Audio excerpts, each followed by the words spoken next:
honor. Let's get her done. Hallelujah. Hallelujah. Hallelujah. All praise to the Barbershop, Chopshop. All praise to the God of Abraham, Isaac, and Jacob. And honor and glory of his only begotten beloved Son, along with the King. 2018 year of the truth. Honor and humility, STL. Sect of the Nazarene. Kills that go out of St. Louis, Hebrew Israelite Radio Network, House of Zion, homeschooling, and many more. We out here working, doing the work. You dig? Shabbat Shalom to the Worldwide Assembly. Y'all see the topic, the power of the weakened vessels, part 2. Before we get started, though, Trump just kicked off his little war in Syria again, you know.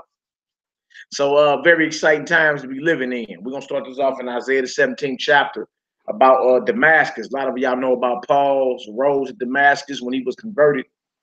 Following the Messiah. Damascus is one of the oldest cities biblically. A lot of heritage there, a lot of history and all that, but it's never failed. Damascus ain't never failed on record. When it falls, it's recorded in the Bible, Isaiah the 17th chapter. It's future prophecy. So you look up and you see this, and then you see Trump and the Allied powers dropping bombs over in Syria. You be like, whoa, you feel me? Most High, like he called things down from the beginning. Right. And you look up in your time and you seeing everybody tripping off Syria, the northern border of Israel. You got Russia, Iran, China. You got, you know what I'm saying, what they call the powers of the East. And then you got the Western powers, United States, Great Britain, France, even Saudi Arabia rolling with them. Big, so that's where we at. We talking about World War III. We on the brink of it.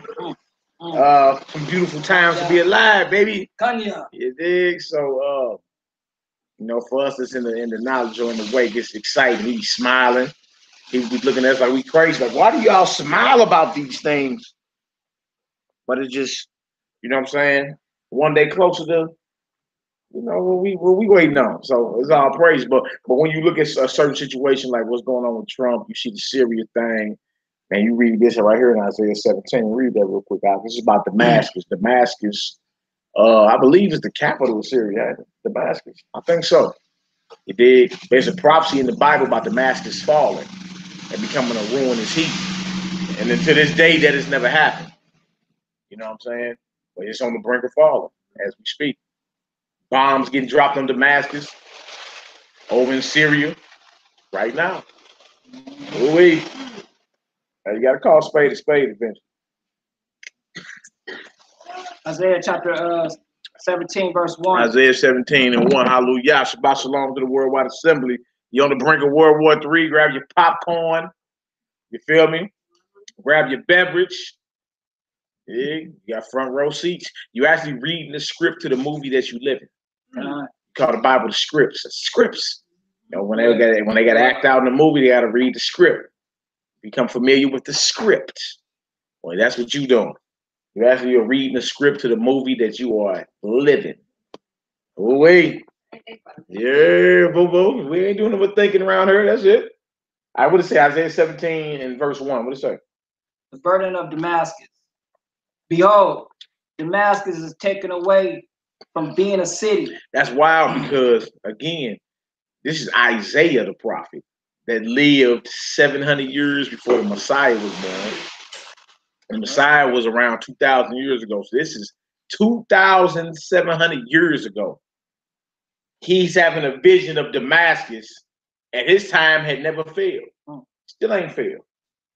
To this day, right? And he kicked off the first verse, the burden of Damascus.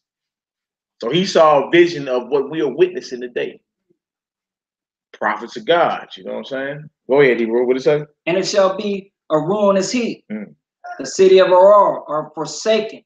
They shall be for flocks, which shall lie down, and none shall make them afraid. Do verse 1. I just wanted verse 1 with this Damascus. Damascus is not falling. Read again, bro. The burden of Damascus.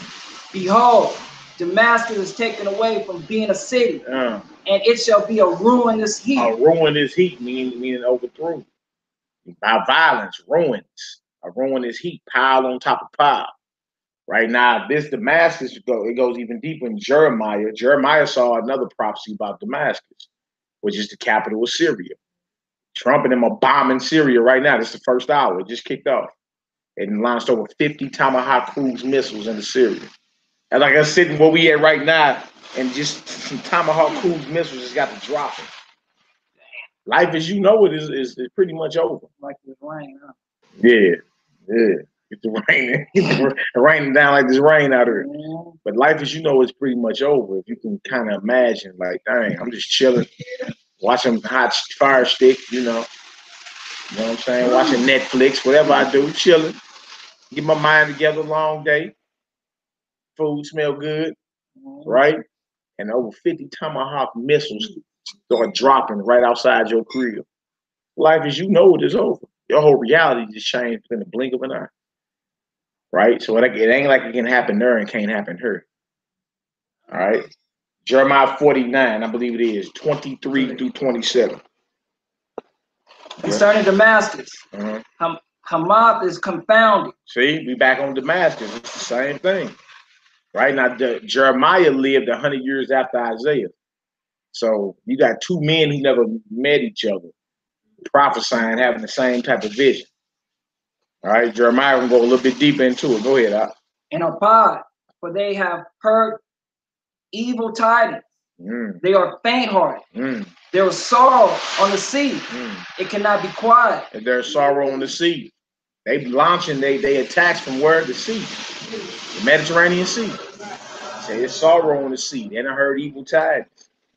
The evil tidings or tidings or new tidings is news. They done heard news of war. Trouble on the sea. Yeah, of course it's trouble. That's where they launching all their missiles from. Right out the Bible, action packed. Again, at his time, Damascus had never fought. Damascus ain't failed yet. Point in history where Damascus, the capital of Syria, is falling. You'd be like, dang, I can't even point to a spot. But as you turn on the news right now, Donald Trump just made an announcement at 8 o'clock Central Standard Time. You understand? About an hour ago, that he went ahead with the airstrikes on Syria, him, the United Kingdom, and France. And they fighting this war from the air and from the sea. They got their naval destroyers out there. Right there, docked off Syria, which is the northern coast of Israel, which is our homeland. You did? And they launching missiles right on into that deal. Ooh-wee. Ooh-wee. What else going on, Hebrew? What does it say? Verse 24. Damascus is waxed feeble. Damascus is waxed what? Feeble. And it done grown weak. It done grown weak. Go ahead. And turneth herself to flee. And fear hath seized on her. Anguish and sorrow have taken her as a woman in travail. A woman in travail, a woman is about to give labor. Or any sister that never gave labor before, or birth children. You feel me? What they call the contractions. That's what he's talking about. The sorrow has compassed her as a woman in travail. You feel me? Pain. Go ahead, Op. How was the city of praise not left? The city of my joy? He said, because Damascus has been around since ancient times. How was that not left? Right? Now, when you speaking this in the day where it had never fallen, people be looking at you like you crazy. But to read this right now as your president has declared, you feel me, all out war on Syria, you be like, whoa, that should make you really sit back a little bit and be like, dang, let me, you know what I'm saying? Again, these men lived 3,000, or close to 3,000 years ago. Talking about 2,700 years ago. And they having visions of Damascus waxing feeble, trouble on the sea, evil tidings, Damascus falling and becoming a ruinous heap. They having visions of this. Something you can click right on your smartphone right now and check out. The Bible ain't real though, huh? Yeah, that's how you know it's real. That's how you know it's real, man. And you can't get around it. It really make you reevaluate, you know what I'm saying, how you view life. Y'all really, everything that we talk about, that we argue about, that we base everything off we do socially, all that's off the table. One Tomahawk cruise missile hit this deal.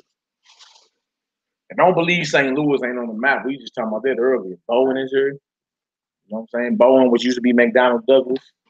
You know what I'm saying? They make all the fighter jets and the missiles. It's one of the main hubs. All the missiles and stuff, and all the Boeing 757s and whatever you talking about, fighter jets, whatever you talking about, A lot of that, they get made right here in St. Louis. You got the underground fire raging out there. You know what I'm saying? Inching closer and closer to that nuclear waste that was buried around St. Louis after the Manhattan Project in the 50s. You sitting right here on the New Madras Fault. Like, don't believe this ain't a spot that they ain't talking about it. Yeah, you was telling me that earlier. Yeah. So this is where we at. We're living nose deep in prophecy. But it's really easy to forget. You forget about it tomorrow. Or by the time you leave out of here, you forget about it and be off to doing what you're doing, not realizing, hey man, this is prophesied to happen. These are the times you living in. You feel me? You say what, like? Yeah. Yeah, don't doubt. It's all based off our perception and how we view life and all that. Yeah. But I'm saying these things, like this stuff right here is prophesied to happen, and it's happening. So at what point do you arrive in your mindset like, let me get myself together? At what point does that arrive? Like some people just be like, well, I'm just going on with my life. Yeah, I hear you. Take care of your business. You feel me? But look, you ain't ducking. No matter if you taking care of your business or you not, this is happening. You know what I'm saying? The time is coming down to it's shoes up time. What side are you on? All right, go ahead. What it say? Verse 26. Yeah. Therefore, her young man shall fall in her streets, and all the men of war shall be cut off in that day, saith the Most High of hosts. And I will kindle a fire in the wall of Damascus, and it shall consume the places of Ben-Hadad. Yeah, Ben-Hadad. Or whoever's ruling, basically who's ever ruling Syria, whoever ruling Damascus, the Most High said he's gonna kindle a fire in their walls. And right now, his name actually is Bashar Assad. That's the ruler of Syria right now as we speak. You understand? So that's where we at with it. That's where we at with it. That should send chills up everybody's spine, like, whoa. And start researching and seeing about Damascus. Let's go to 2nd Ezra out the Apocrypha, chapter 16. 2nd Ezra, chapter 16. You dig? Shabbat Shalom to the Worldwide Assembly. Know if y'all paying attention, I'm pretty sure y'all are. Y'all be on top of this type of stuff. Yeah, the Orange Pervert just launched an all-out attack, air strike, and using the naval destroyers as well on the Mediterranean Sea on Syria. You feel me? You into the first or second hour of it now, I believe. Over 50 Tomahawk cruise missiles have been launched into that deal.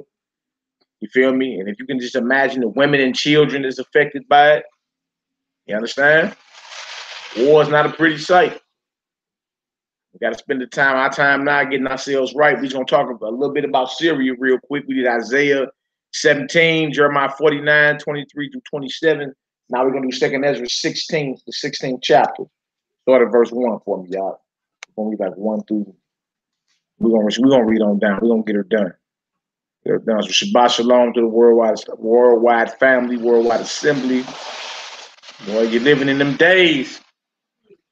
You got a X-rated Russian spy as president. Anything's possible, man. Anything's possible dealing with the Orange Pervert. he got a investigation going on him or some porn star named Stormy Daniels. You feel me? The feds just raided his lawyer's office. Got those records last week. Yeah. Trump up tweeting. Yeah, you don't care nothing about it.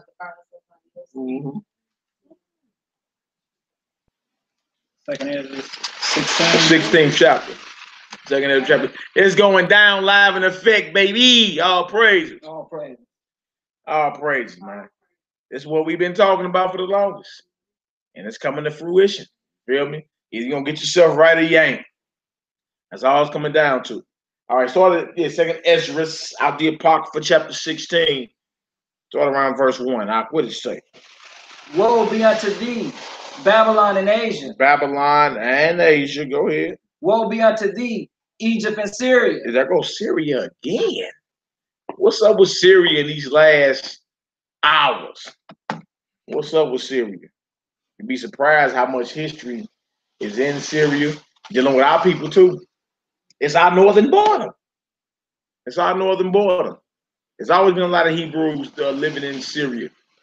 Always going back to ancient time. Paul was on his way to Syria to put some work in on some believing Hebrews when he was blinded and knocked off his high horse. Right? A lot of things going on. If they want the land, they want the artifacts and they want the resources. That's why you take land. It has to be rich in something. It has to offer you something. See what I'm saying? So everybody got interest in Syria, whether you're talking about Russia, whether it's political, financial, economic, whatever. If you invested heavily into something and it's in danger, don't you got to go check on it? Don't you got to protect it? It's the same thing. So even if you don't want to go to war, you're gonna have to go to war to protect your country. Oh wait, this is interesting. So woe unto you, Babylon, Asia, Egypt, Syria. Come on, what does it say? Gird up yourselves with cloths of sack and hair. Bewail your children. Be sorry, for your destruction is at hand. Sword to sit upon you. It says a sword. Be sorrowful for your destruction that is at hand. A sword is sent upon you. Meaning judgment is upon this place. Ain't just America. You feel me? Syria is one of the spots as well. Go ahead, And who may turn it back? A fire is sent among you, and who may quench it? Plagues are sent unto you, and what is it? And what is he that may drive them away? Yeah, so he's saying all these things are sent on to you by the Most High. Who gonna stop them? And what you may be looking at is the beginning stages of World War III. You feel me? Even if Syria don't fall, even if Damascus don't fall tonight, you're looking at the beginning stages of it falling. You see what I'm saying? These are times we in. So if the Most High put it out years ago, and you start living it and you start witnessing, it's coming to pass right in front of your face. Let's see how long we stay focused on it, though. That's gonna be interesting. How long we gonna stay focused on? You feel me? What's right in front of our face? Or are we gonna get distracted and just going back to it? Real Housewives of Atlanta or California or LA, whatever. Go ahead, Hebrew. What it say? May any man drive away a hungry lion in the wood? No. Or may anyone quench the fire and stuff? No. When it have begun to burn? May one turn again the arrow that is shot of a strong archer? No, once the arrow gets shot off, there is no it returning back. You understand? That's what it's saying. If the arrow gets shot off, it's done. If the Most High God send the plagues, who can stop it? If he put it in his heart to go over here and go to war with him, who is going to stop it? If he say it got to fall, it got to fall. Yeah, when he was going to destroy Nineveh, and everybody fasted in Jonah Day, including the animals. Everybody fasted and repented. And the Most High was like, all right, I'm going to stay my judgment right here because y'all, you feel me? Y'all basically appease my wrath. But that's it. You feel me? Or when Hezekiah knew he was about to die, you know what I'm saying? He spread it out on his face in front of the Most High and begged him for more time. He gave it to him. So yeah, you understand? But when it come down to the like where we at, it's a whole nother ball game. You dealing with wrapping up the world history of everything that went wrong since the fall of Adam and Eve. You know what I'm saying? He's saying these days, for the elect's sake, those days will be short. You feel me? Because you're dealing with nuclear weapons. If nuclear get launched, it's over. Like, what are you talking about? It's over. You talking about eyeballs melting out of eye socket. There ain't nothing you talking about after that. You feel me? Unless you somewhere that can withstand that blast radius. Ain't nothing. You ain't talking about nothing. You feel me? So he's saying, for the elect's sake, those that he have chosen, he'll shorten the days if he got to, because you're dealing with a heathen that know how to split atoms now. You feel me? You're dealing with thermonuclear warfare. Something as small as this computer destroy a whole city. You ain't talking about that. Ain't nothing to talk about. So for the elect's sake, if they went that hard, he would have to shorten the days. You feel me? What else? What else we got? Verse 8. I'm gonna go back to verse 7. Go ahead. May one turn again the arrow that is shot of a strong archer? The mighty Elohim sendeth the plagues, And who is he that can drive them away? Nobody. Go ahead, out. A fire shall go forth from his wrath. And who is he that may quench it? He shall cast lightnings, and who shall not fear? He shall thunder, and who shall not be afraid? That's right.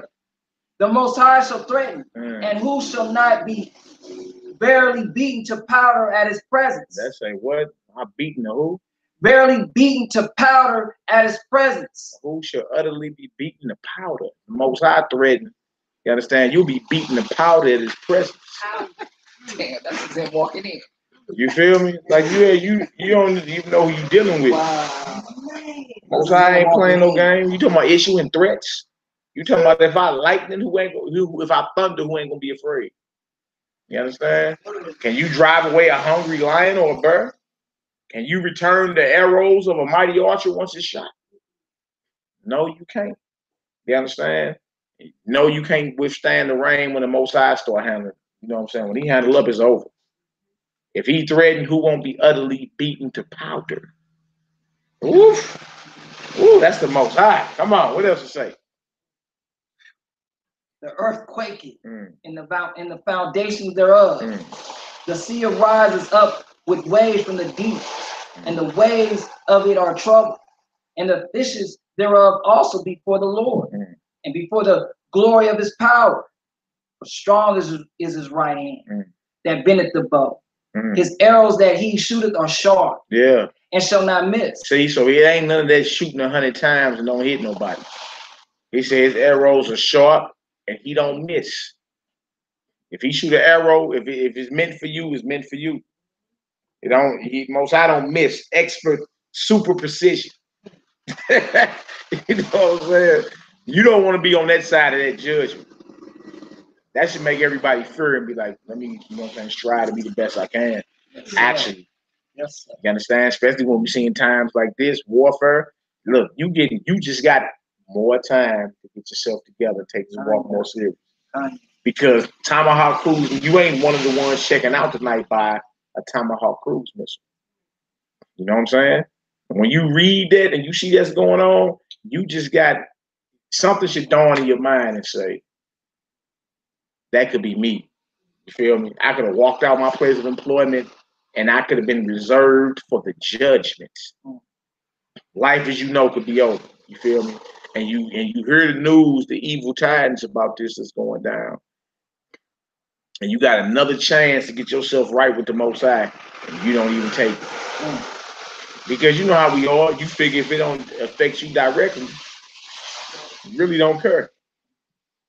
Really don't care. We hate to say that, but it's the truth. You feel me? If it don't affect you directly, you forget about it real quick. You understand? What else we got out? I'm gonna start back at 13 again. Go ahead. For strong is his right hand that bendeth the bow. His arrows that he shooteth are sharp, and shall not miss when they begin to be shot into the ends of the world. Behold, the plagues are sent, and shall not return again until they come upon the earth. The fire is kindled, and shall not be put out till it consume the foundation of the earth. Like as an arrow which is shot of a mighty archer returneth not backward. Even so the plagues that shall be sent upon the earth shall not return again. Woe is me. Woe is me. Read down to verse 20. Go ahead. Who will deliver me in those days? So he's seeing all these things, you feel me, as if he gonna be living during these days we in. So this is Ezra. He's like, how am I gonna be delivered from all that? Because when you see a vision, you feel me, a lot of times you be thinking you're gonna go through it. You know, you got prophets that was catching visions of things that have yet to happen today. He's looking at all this like, how am I going to be delivered from all that? That let you know the vision he saw wasn't no joke. You feel me? If you talking about, if you start talking about something being shot off, right, and it's not hitting, you talking about hitting with super precision, and a vision is so horrible, he asking, how am I going to be delivered? The best way he can describe a Tomahawk cruise missile, because they weren't around in his day, but it's basic. It's an arrow. It shoots like an arrow, and whatever shot it must be a bow. It's basic. It moved the same way. You know what I'm saying? They move the same way. That's a bow and arrow. That's a modern day bow and arrow. They getting shut off. He's like, who is going to deliver me in that day? What else to say? The beginnings of sorrows and great mourning. The beginning of famine and great death. The beginning of wars, and the power shall stand in fear. The beginning of evils. What shall I do when these evils shall come? Yeah, that's the question. When you say, dang, all this happening, what shall I do? What am I supposed to be doing? All right, go ahead. Behold, famine and plagues, tribulation and anguish are sent as a scourge for amendment. He's saying, when you see all this, this is for amendment. So you can see these things and repent, turn away. You feel me? Before that judgment be at your front door.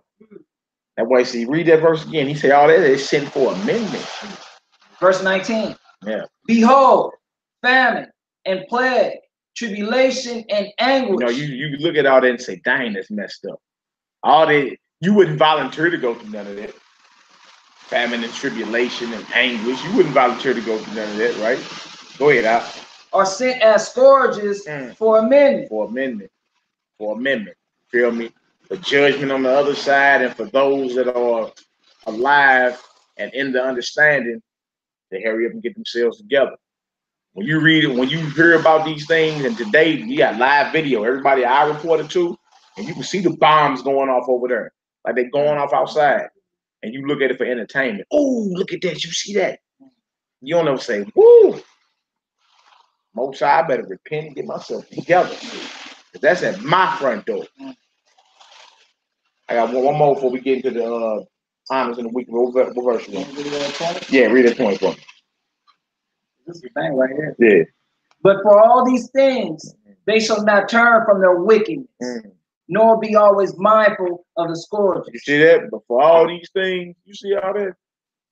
So it was already prophesied that when people see the signs of the end, there are going to be a lot of people that won't even consider turn away from their evil. You look at bombs getting dropped in Afghanistan on CNN like it's entertainment. You say, ooh, why won't mess with the United States, dog? And go to 2 Peter 3. 2 Peter 3. 2 Peter 3, 10 through 14. And then we're going to get into the power of the weak of vessels part 2. Because, yeah, so y'all stay strong at their worldwide assembly. You understand? These are some exciting times we living in. As soon as I got up here today, I had just got matter of fact, an inbox from one of the Hebrews. She texted me, she said, Trump just hit Syria. I said, whoa, hallelujah. Hallelujah. Hallelujah. All praise. Never a dull moment. 2 Peter chapter 3, verse 10 to 13. 10 through 14, I believe there. Well, that tea good there, boy.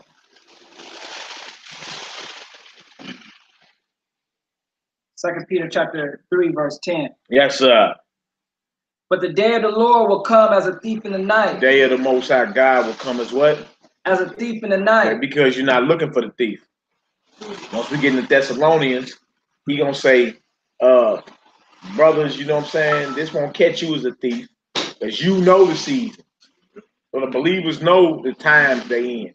But it's gonna be a thief in the night for the world because they not looking.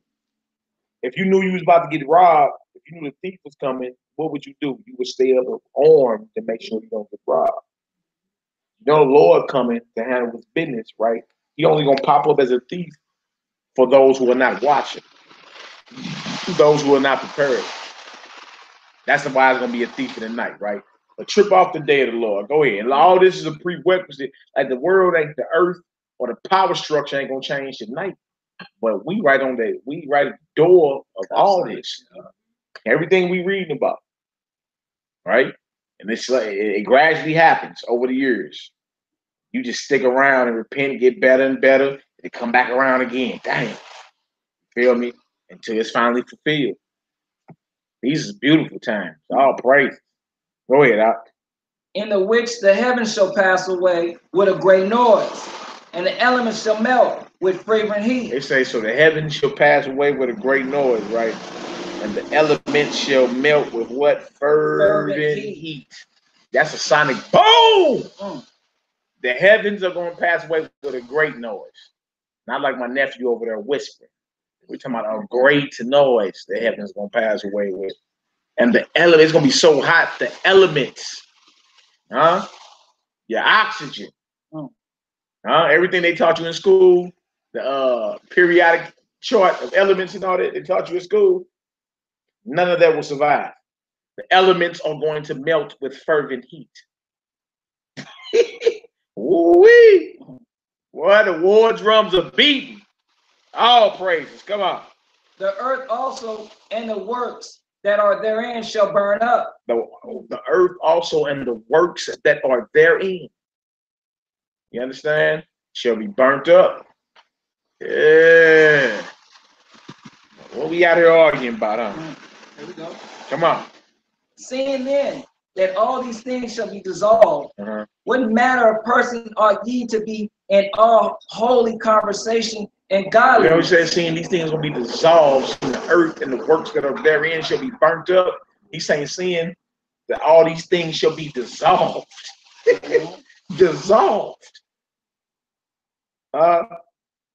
Being this is about to happen, man. Guess what's gonna happen? Guess what? Have all holy manner of conversation and godliness in your conversation. In other words, we talking about the world to come. We talking about this truth, the gospel, the kingdom to come.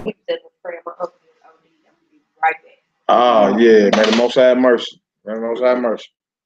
Man, don't stop. Never a dull moment. Never a dull moment. Most High have mercy on. Read that verse again. Seeing then that all these things shall be dissolved. Yeah. What manner of person ought ye to be in all holy conversation and godliness? See that being all this is coming, what should you have coming off your mouth? Righteousness. Righteousness. As the time approaches, we need to be speaking more and more about this everlasting life we hope to attain. More and more.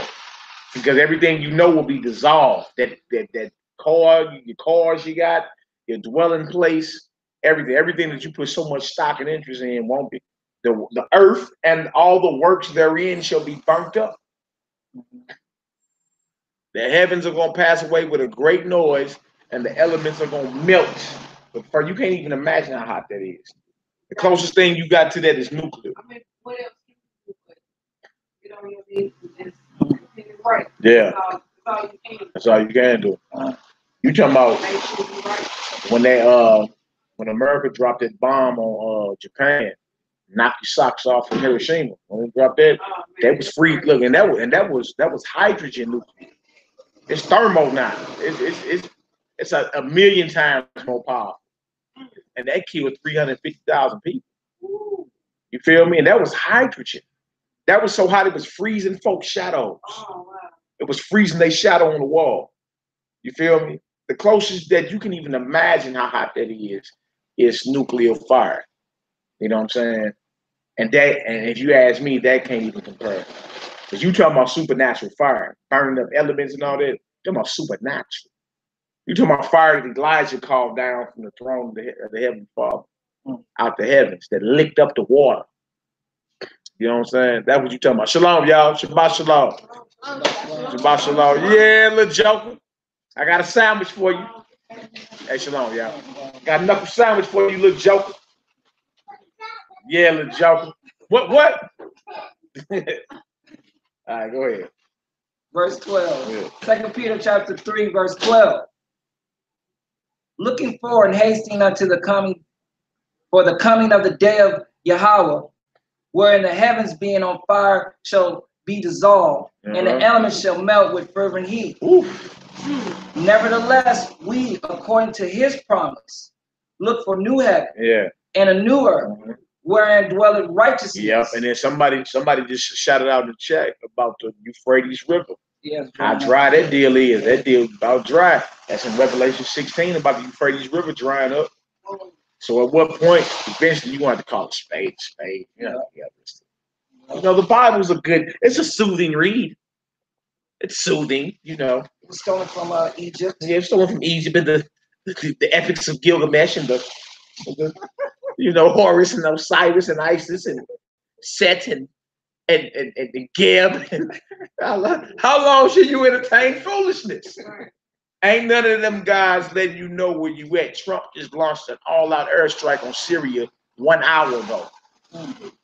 We just read about the fall of Damascus, which is the capital of Syria, in the Bible, written 2,700 years ago. That has never fallen. But as you turn it on CNN right now, you're going to see what's going on in Syria. Damascus on the verge of falling. And they still thinking the Bible was, made up. Yeah, little joke. Where you go? Yeah, he have too. Second Peter chapter 3, verse 14. Wherefore, beloved, seeing that ye look for such things, be diligent. Be what? Be diligent. That ye may be found of him in peace, without spot and blameless. That's it for that. So when he said, being these things happening, make sure you found doing what you're supposed to be doing.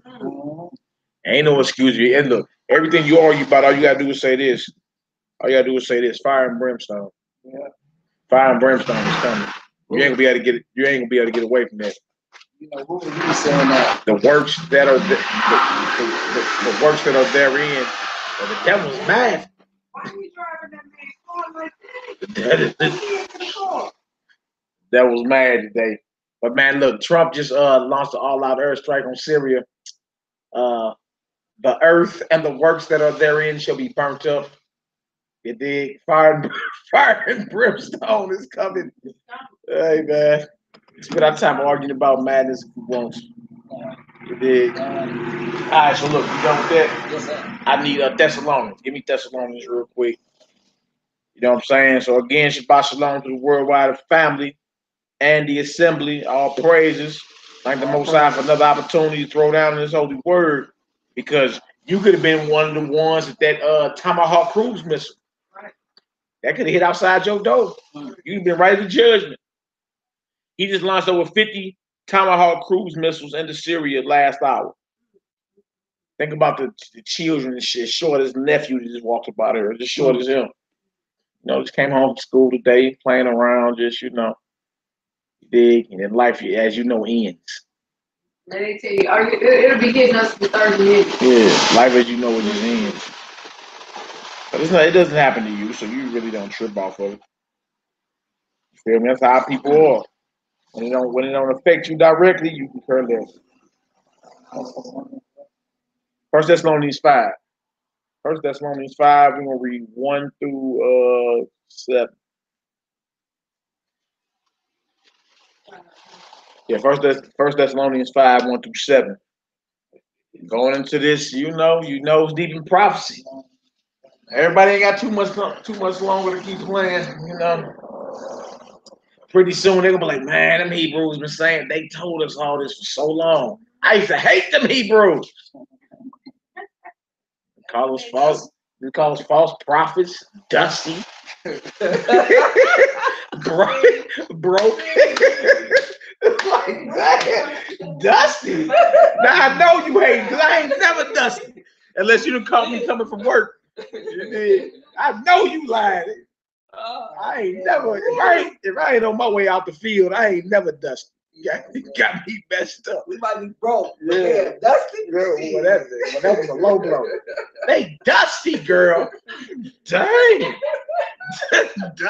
Not dusty. Don't do me like that. You call me many things, but not dusty.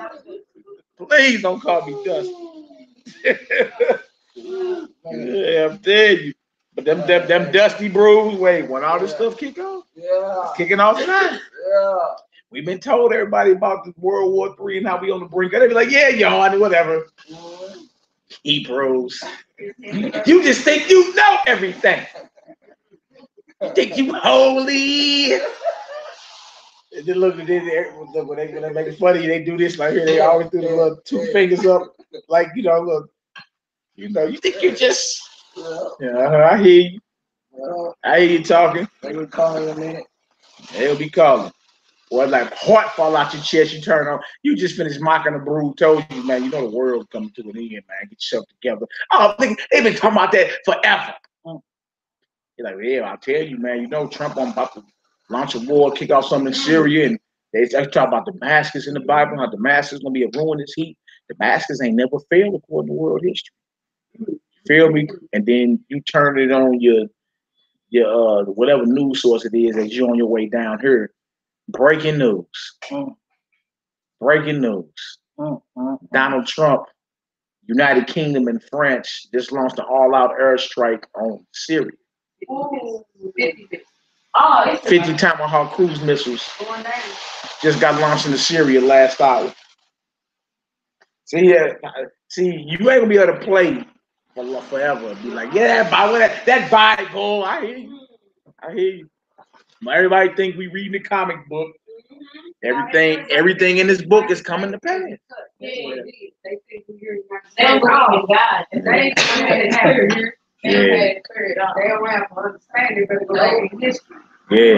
Zeitgeist movie. Oh yeah. Zeitgeist. I mean, we survived all that madness. When we first got into everybody coming out with DVDs trying to debunk, whatever. They got tore apart too. All right, come on, let's get this Thessalonians. We in 1 Thessalonians 5. We're gonna see how long y'all can call the Bible Bible. We're gonna see. Keep running your mouth. Keep running your mouth. You feel me? But those that know the Hebrews ain't lying. You feel me? They slowly starting to hush up and then monitor our Facebook pages. Dang, what the brew talking about today? I thought we was crazy and Bible thumpers. Huh? You believe in that fairy tale God? Legalist. Yeah, they call you a legalist. Yeah, I heard all that. But everything the Most High God that we serve, whatever He says, come to pass. Yeah. Huh? Yeah.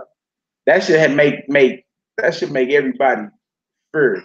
If you read something that was written 2,700 years ago, and you can turn on your news right now, and you seeing the opening stages of it happen, man, that's how you like, whoa. Let me shut my mouth and get down. Right? Let's get this. 1 Thessalonians 5. They talking about peace pacts and all that, dealing with Jerusalem. Scripture say when they say peace, no destruction on the way. This heathen don't deal like that. Look, they don't got all these weapons not to use them. What you making all these weapons for? 1 Thessalonians 5. Start at verse 1. But of the times and seasons, brethren, ye have no need that I write unto you. For yourselves know perfectly that the day of Yahweh so cometh as a thief in the night. So he telling the brothers, he like, there's no need for me to write unto you. You looking. You feel me? You know it's coming as a thief in the night. There's no need for me to write unto the believers, to the brethren, because you're watching. All right, go ahead. For when they shall say shalom and say, then sudden destruction cometh upon them, as travail upon a woman with child, and they shall not escape. So when the world powers are screaming peace, no war, the war drums are beating, and they talking that, peace pacts, peace in the Middle East. You've been hearing that your whole life. Yeah, rain in Spain, peace in the Middle East. That right there say when they hollering peace, wars at the table, wars at the door. Come on now. But ye, brethren, are not in darkness, that day shall overtake you as a thief. Yeah. Ye are all the children of light, and the children of the day. We are not of the night, nor of darkness. Therefore, let us not sleep as though others, but let us watch and be sober. For they that sleep, sleep in the night, and they that be drunken are drunken in the night. So we're letting you know, always be aware, no matter what. He's speaking from a spiritual aspect. Always be aware of what's going on. You should never be too partaking in nothing to where you don't know what's going on at all times. You know what I'm saying? You can't be so faded to where you wake up at the judgment. Dang, man, I missed it. You got so drunk and thrown off. You feel me? You missed the return of the Most High God or something, or you died or something. You got to be on point, because these are times we in. Look, Russia just did a nuclear simulation where they drop. Russia got missiles called Satan missiles. Satan, like in the Bible, Satan, devil. Russia got a Satan 1 and a Satan 2. That's who you're dealing with, right? So they did a computer simulation where they dropped a nuclear bomb on Florida. Man, it wiped the entire East Coast off the map. Down in Florida all the way up the East Coast. Yeah, that's where we at. Yeah. That's where we at. War games, drills. You're not practicing all this for nothing. What are you doing? You got all these weapons for mass destruction. For what? Just to look at who got the better weapons? No, they gonna use them. When they come out with these treaties ain't nothing but a guarantee you going to war 20 years later. It's just pausing it. We'll be diplomatic for about 20 years. Send spies in and steal information from you, whatever. But eventually you're gonna go to war. Yeah. That's what this realm is about. Bloodshed, war, power, and all that. All right. What verse you in? Verse 8. Yeah, read it 8. Read it 8, then we're gonna jump. But let us who are of the day be sober. Yeah. Putting on the breastplate of faith. So those is of the day or of the light. Because what we do is in the light. You understand? We get on the rooftops, we shout. There ain't no secrets. It is what it is. So be sober. Be aware of what's going on. Go ahead. Putting on the breastplate of faith and love. And for an helmet, the hope of salvation. Yeah. All praise. I need Jeremiah 25 real quick. Do me 30 through 33. And on top of the wars, you got the plagues and what they call natural disasters and the economy going up and down and the stock market and woo! Man, it's live and direct. It's popping around here. Never a dull moment. Never a dull moment. Where the popcorn at, Tootie? What's good? Get the popcorn out. You know what I'm saying? It's time to watch this front row and center. All praises, man. All praises. You thank the Most High that he has kept his word, right? When I get news flashes and articles like, hey, so and so just attacked Syria, I can't do nothing but give all praise to the Most High, because he said in his scripture Damascus would be a ruinous heap. It's going down. Yeah. I mean Jeremiah 25. We going 30 through 33. Go ahead, sir.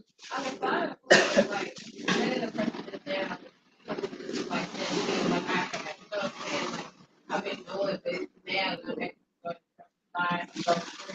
it's like it almost you say all perfect, but at the same time you feel like a little scary. I feel like I'm racing against the clock. What is it? Yeah, that's good. That's much sorrow, much knowledge come much grief, sorrow. You're gonna have it with it like anxiety, I'm racing against the clock. I ain't never worthy. I ain't good enough, but that's good. They keep you on your toes. You don't never want to get to the position where you like, yeah, no, I know I'm all good. You don't never want that feeling. You'll fall off like that. Feel me? Like you need an enemy. I was talking to the bro earlier. I had just read something. Well, it really not a bad thing to have an enemy. Keep you on your toes. Keep you aware. Right? Now I tell you. Matter of fact, let's grab that first. I'm glad to see. 1 Peter, and then we come back to Jeremiah 25. Go to 1 Peter 5. 1 Peter 5:69. But it's good you have an enemy. Our spiritual enemy is the adversary, the devil, Hashatan. The thing is, he don't get treated like the enemy. Or he only get treated like the enemy when you see something bad. Like you ain't always looking for him. You know what I'm saying? Like you got a physical enemy out here everywhere you go, you on point. You know what I'm saying? On cover at the store, movies, whatever. You feel me? Anything can pop off. Right? You have a spiritual adversary called Hashatan. You had it. You know what I'm saying? And the problem is he don't get treated like the enemy. Shalom. Shabbat shalom. He don't get treated like the enemy. You feel me? You get treated like, oh, that's just the devil. It's all good. Oh, that's your enemy. You feel me? And it's a good thing to have one and to be aware of, because it keeps you tight. If a man don't have no enemies, then you're doing something wrong. There should be some type of enemies around. Somebody in opposition or opposing what you believe. That's natural. That's natural as breathing oxygen. You feel me? Most High got an enemy. They got enemies according to the scripture. You feel me? Like anybody of power always had an opposing force. Enemies keep you on your toes, right? When everything's all hunky dory and laughing, you let your guards down. You know what I'm saying? You get all soft and you start not paying attention to certain things. You ain't as disciplined. You ain't up on it. All right? You need enemy. That's what's up. All right, let's get it done. Now do 1 Peter 5 for me real quick. And then we're going to go back to Jeremiah, y'all. 1 Peter 5, I need 6 through 9. This is our adversary right here. All praises. And enjoy, you know what I'm saying? Like, I wouldn't say either take, like, little time like this. Don't take it for granted. Big, like, you got people over there now that can't just walk outside and smell the fresh air. Can't even do it. Feel me? Can't run up the street to the store just to get whatever you want to get. Like, you feel me? Like, war is ugly. War's ugly. You got Tomahawk cruise missiles getting dropped. Feel me? Right outside your door. It ain't too much more rapping you got to do. It ain't too much to talk about at that point. You feel me? You ain't gonna be arguing over no bills and it's always a rap. What you mean? Ain't nothing to rap about. Fire and brimstone. No more Facebook. Nah, Facebook, all that. It's over. Everything you become so accustomed to. You on Instagram every day. You know, take about 1 million selfies and all that. It's what it is. Reality, man. What you know is life really ain't life, man. You actually became like a victim of this matrix. Yeah, a victim of this some people call it a holographic reality. You know what I'm saying? A victim of somebody else's construct. That's what's really going on. It's not living. All right, come on, Hebrew. Let's get it. 1 Peter 5, 6 through 9. Humble yourselves, therefore, under the mighty hand of Yah. Yeah. That he may exalt you in due time, casting all your cares upon him, for he cared for you. Be sober, be vigilant. So be sober, meaning be aware, be vigilant, meaning pay attention. You understand? Don't be in la-la land out here like it's all good. It ain't all good. And we should know better because people die all the time around us. People die every day around us, man. So you should already be living a life to where you're vigilant. You're paying attention. You feel me? And we forget about it. Forget about what we go through so quick. You be like, dang, you be right back to falling into your spell. You dig? Your everyday routine. It's just a spell. That's all it is. Go ahead, Doc. Because your adversary, the devil. Your adversary who? The devil. Your enemy, the devil. Go ahead. As a roaring lion walketh about, seeking whom he may devour. That's why he say, look, you got to be sober and vigilant because you got an enemy out here that don't sleep, that don't take breaks. You understand? Don't go on vacation. That's why he said you better be watching out here. Had a mind of a soldier. Soldiers, when they at war, you feel me? They may laugh here and there when they, but for the most part, they vigilant. They on point. You got so much to look out for. Not only your life, the next brother's life. It's a warrior mindset. It's not a gullible mindset. It's more of a warrior. You got the more, I don't know, that little piece probably fell. I had the door being held open with that. Or probably fell outside. But it's a warrior's mindset. If somebody didn't know, okay, we at war, that's the opposition. You feel me? They shooting at us. You know what I'm saying? We gotta prepare to defend what it is, not only myself, but those out here that's on our side. So we say be sober and be vigilant, meaning be aware and always be watching. Right? If y'all seen what's the name of that movie? The Scorch Trials and all that. Not Hunger Games, but Maze Runner. Y'all seen Maze Runner? Yeah. Y'all ain't never seen Maze Runner? Look, good movie. Now, if we did sin like they did that thing in that maze, you feel me? You'll stay away from it. In the maze, they used to wait. They woke up not knowing how they got to this one spot. And it was a maze. It was like, we got to get through this maze to find answers to why we here. You understand? The maze used to shift or whatever, but there was this hideous beast in there.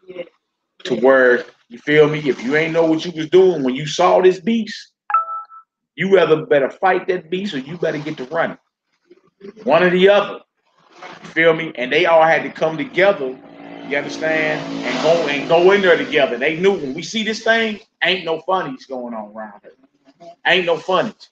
That's the enemy, and we need to do whatever we need to do. Either we gonna fight with this thing or we gonna run and spare our life.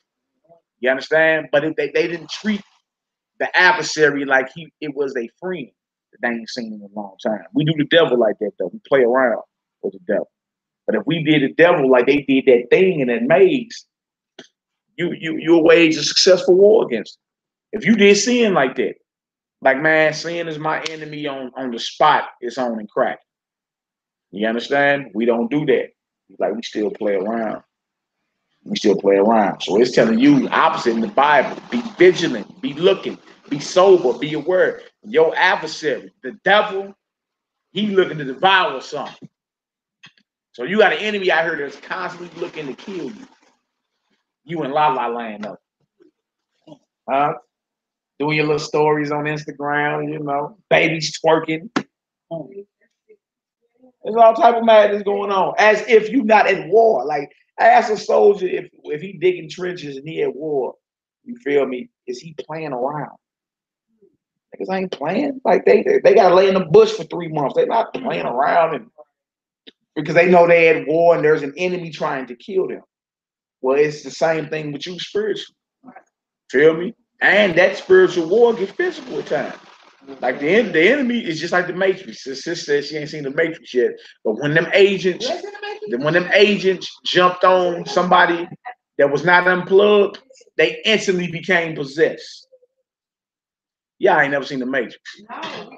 We got to do a movie night, y'all. We just got to order Matrix 1, 2, and 3. We got to watch all of them. There's so many biblical overtones in it. It's off the chain. It's going to have to be a night thing. It's going to have to be a night thing. And he's one of them deals. Hell no! What up, bro?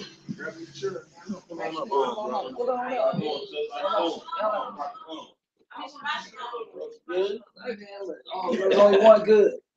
Yeah. Only one good. Best. You know, we're going to send you to work. Put you to work. Send you to work. What the hell? Kingdom work.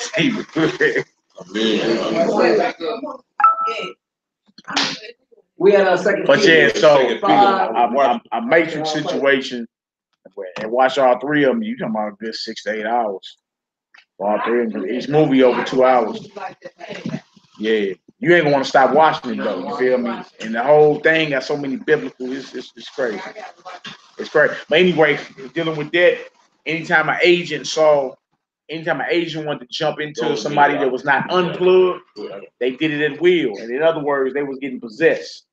You feel me? Like if you were somebody that was just going grocery shopping, but you wasn't unplugged from the Matrix, meaning you wasn't awake, you wasn't conscious about what was going on. You could be a victim of demon possession at any moment. Yeah, the agent will just jump in you and you just spaz out and you look up and now you be in control. Yeah. I mean, you know that's gonna interest her a little taste. Yeah, that did good. What's that, Maze Run? Maze Run, we talking about Matrix right now. Maze Run, yeah. But whenever the same thing with them though, when they saw the agent, which was the adversary, it was either you better get to fight or you better get up out of there. You feel me? Whenever they plugged in, they went on a mission. They didn't plug in to go dancing. Now we got to go over here and see the oracle. We got to go over here and do this. They will plug into the Matrix, the alternate reality. Like what we live in right now is not real. You feel me? It's like an alternate reality, computer simulation. That's what they going into. Now, when those that were awake that knew it, when they was unplugged, they was living in a world where they was eating cream of wheat every day. You feel me? Lived underground because it was a nuclear war that kicked off. The city was called Zion. Yeah. But whenever they would plug in to free more people, to awake more people up out of captivity or sleep. One brother wanted to go back, remember? Yeah. They want to go back. Yeah. I got people now, they don't want to be unplugged. All right, we in 1 Peter 5. First, 1 Peter 5, read 7 and 8 out. 1 Peter chapter 5, verse 7. Casting all your care upon him, for he careth for you. That's right. Be sober. Be what? Be sober. Be vigilant. Yeah. Because your adversary, the devil, as a roaring lion, walketh about seeking whom he may devour. Yeah, so you got an enemy that's looking to kill you, that don't take any breaks and don't take naps. And you need to know that. You need to know you got an enemy. He keep you on your toes. And he ain't looking. He about that life. He ain't like you finna punk it. He about that life. You feel me? So you need to be armed up, and you are. We don't know how to use our weapons. You know what I'm saying? You got spiritual weapons to get in him. All right, Jeremiah, Hebrew, Jeremiah 25 is what we're going on before we went there. I just wanted to show that, you know what I'm saying, when you got enemies, that's not necessarily a bad thing. You know what I'm saying?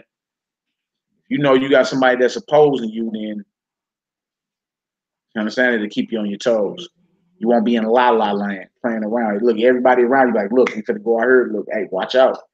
You understand? Watch for so-and-so. They be over here too. I need you to watch the door. You do that. You do that. That's how it is. Right? How much more dealing with us being on a higher conscious level? You feel me? We already know this is spiritual war. In high places, 24/7. You feel me? It ain't no sense in you dipping your toe in the water to see how warm or cool it is. It's flaming hot out here. It's hot out here. Now you try to test the water, dip your toe in. You know what I'm saying? No, the bath water too hot, and it's flaming hot out here. Too spiritual war. You get there whenever you get a chance. Grab Jeremiah for me, y'all. Jeremiah 25.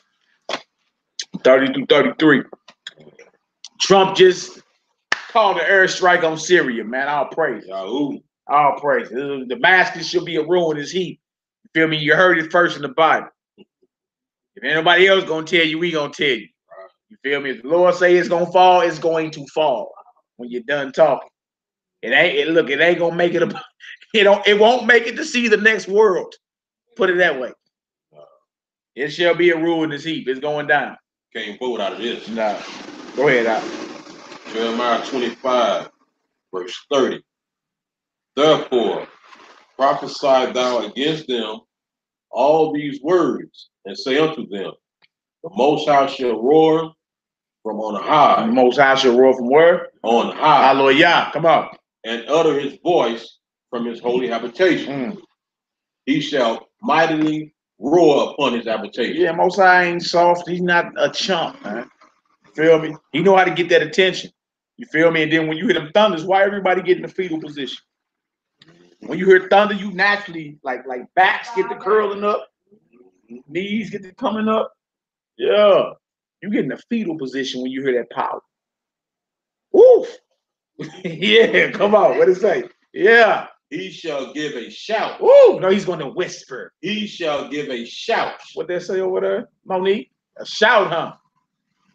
This guy gonna whisper, he gonna shout, Monique. What's good? He gonna give a shout around this day. When the world heard men stepping up, speaking a certain way, now it actually, this is what they scared of right here. You feel me? Because the black man gonna imitate his God. He's made in his image. So when the men start roaring, speaking up with that authority, woo! The world ain't seen that, y'all, over 2,000 years. You understand? So that right there frightens not only the heathen, but our people that ain't ready for it. Why do he talk like that? You feel me? But they said the Most High was whispering, did it, Monique? What would it say? It say shout, didn't it? Mightily from his holy habitation. Yeah. Read that. Yeah, come on, Doc. What it say? As they that tread the grapes against all the inhabitants of the earth. Yeah. A noise shall come even to the ends of the earth.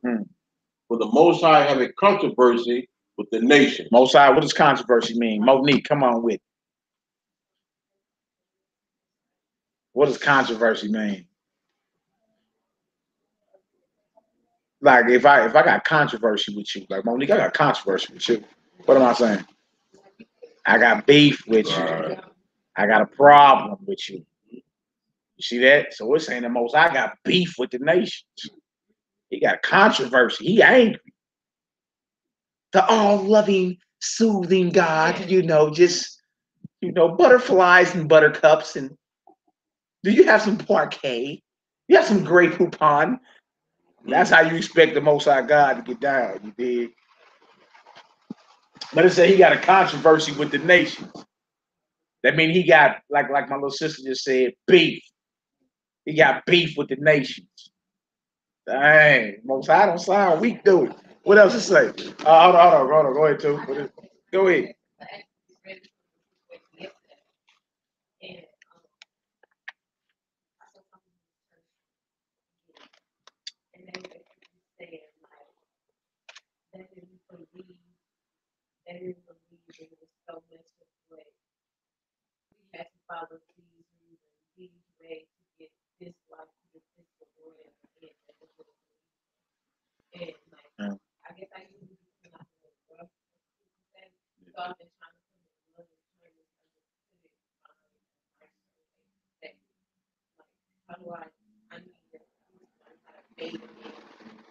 Oh, okay. You need some war strategies. Is that what you're saying? Yeah, no doubt. I mean, it's many of them in the scripture. We go a few of them. You gotta learn how to. Sometimes you gotta fish. The wind's blowing. You out there on the boat. Be wise as a serpent. Sitting there, fly fishing. And then sometimes you gotta hunt.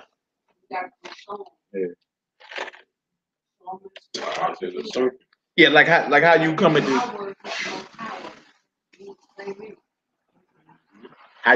the cat in the streets would be different than how you come at your mother-in-law or somebody. You feel me? Each situation is different. Yeah, just whoever you talking to. If you dealing with the younger generation, you might want to talk to them about certain things they see every day and just compare it. You know what I'm saying? Go ahead, Al. What you say? A noise shall come even to the ends of the earth. When the Most High has a controversy with the nations, he will plead with all flesh. Plead means judgment, y'all. Plead don't mean come on, guys. Come on, Monique, serve me, please. Come on, I love you. Snickerdoodle. Come on, Malay. Come on, Tootie. Nah, when it say the Most High gonna plead, it means judge. He's going to judge all flesh. Go ahead. He will give them that are wicked to the sword. You hear that? Said the Most High. Woo, those are the wicked gonna get put down. So when we looking at the news and we in these days right here, it should be more of a reminder for us to turn back to the righteous path. Like you shouldn't see 50 missiles get launched off. It's dead bodies behind it, including babies, including women, including the elderly. You feel me? Like the collateral damage behind that is major. People that just going about their everyday life, you feel me, are dead now. You know what I'm saying? That's serious. Looking at it. Yeah. That's serious right there. So when you see these things, that should make your heart, you feel me? You know that feeling you get when you get nervous a little taste? You should start feeling that. Because look, what's stopping that from being you? Like you got look how vast the East Coast is. And look how vast the West Coast is. Then the Gulf. Then look how long the border is between us and Canada. You feel me? You can get hit from so many different directions. It's ridiculous, man. It's impossible to stop what's coming. Just think how they felt when they did that thing in the water. And they told everybody this is not a period, you got 30 minutes before it actually hit. They were throwing babies in the sewers. Yeah. They was not playing. Because look, one thing that he either know, if nuclear is launched, life as we know it is over.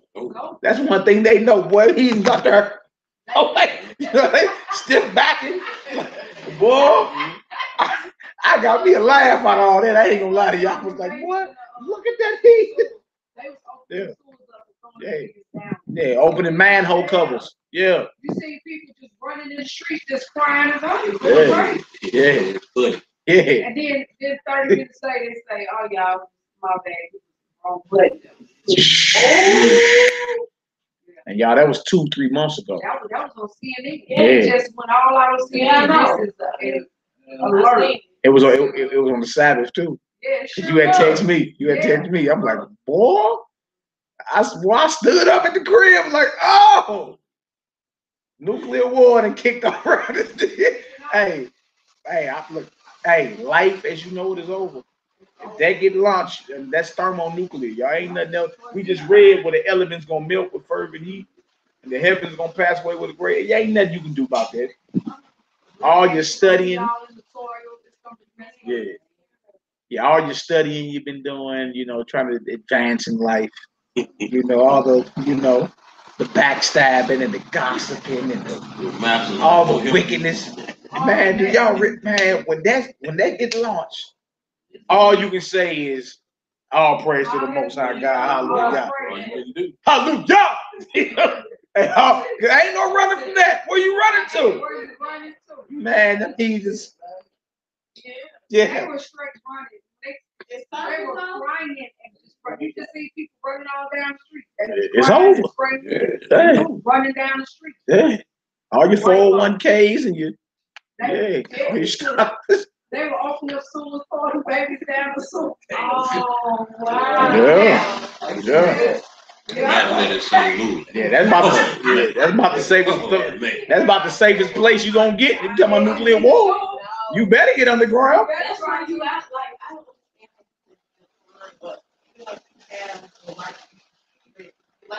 But see, we're comfortable in the U.S., so we don't think that it can happen here, but they need to think about the water.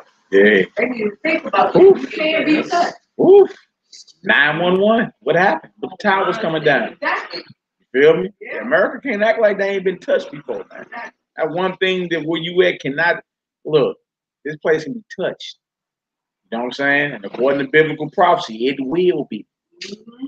It will be. You feel me? We on the brink of it now, man.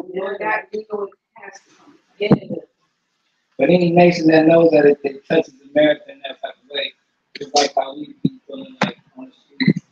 Like if I'm gonna do something to that dude, I'm gonna kill it. Yeah, that's what the scripture says. In an hour we go fall. So every nation that comes, they come to destroy. It's come to destroy. It ain't just sort of hit a bomb over here in San Francisco. It's on. They come back and get that. Whoever punch me in their face, I'm gonna come back and get you. They know they have to kill you. Yeah.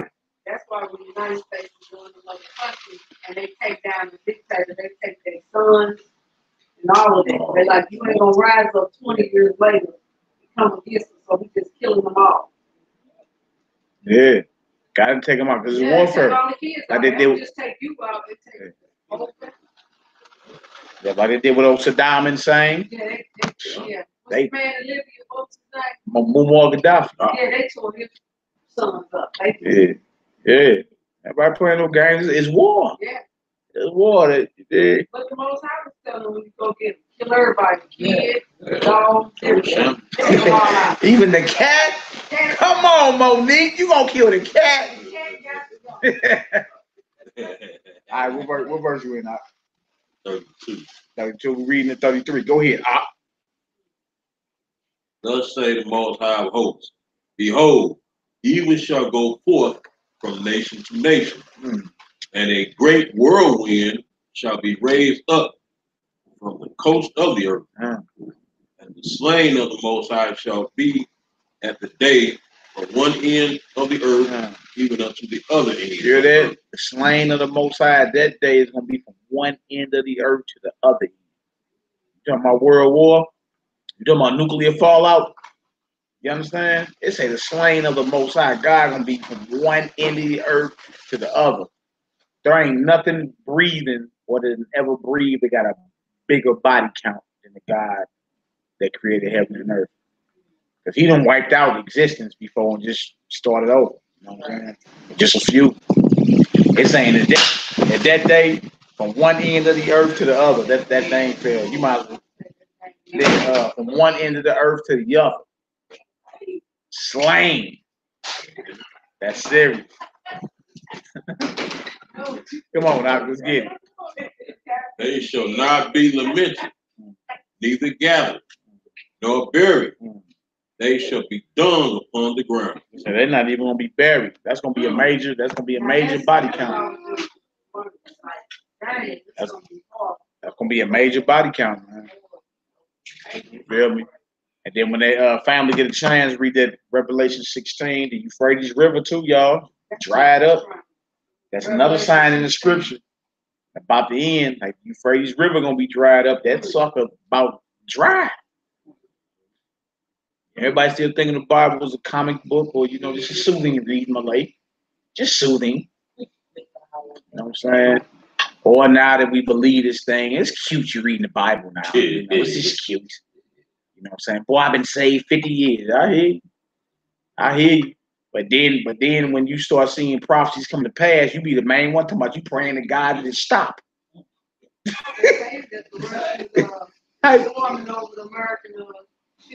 You say what? They said if the American, the Russians flying close over American ships, like they moved in. Yeah.